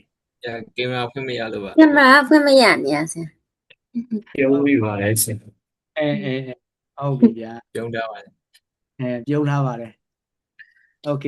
ရပြီအဲ့ဒါဆိုရင်ကဲကျေးဇူးတင်ပါတယ်မနက်ဖြန်ပြန်တွေ့မယ်နော်အာ ကျေးဇူးတင်ပါတယ်ဆရာ ကျေးဇူးတင်ပါတယ်ဆရာကျေးဇူးတင်ပါတယ်ဆရာ ဟုတ်ကဲ့ ကျေးဇူးတင်ပါတယ်ဆရာ ဟုတ်ကဲ့ပါဟုတ်ကဲ့ပါ ဆရာ ဟုတ်ကဲ့ဟုတ်ကဲ့ အဲ့လေအော်တိုကလေ 2D 3D basic ပဲရတာလေအဲ့ဒါလိုက်နိုင်ပါလားနော်ဆရာ အဲ့နိုင်တယ် အဓိကလိုက်နိုင်တယ်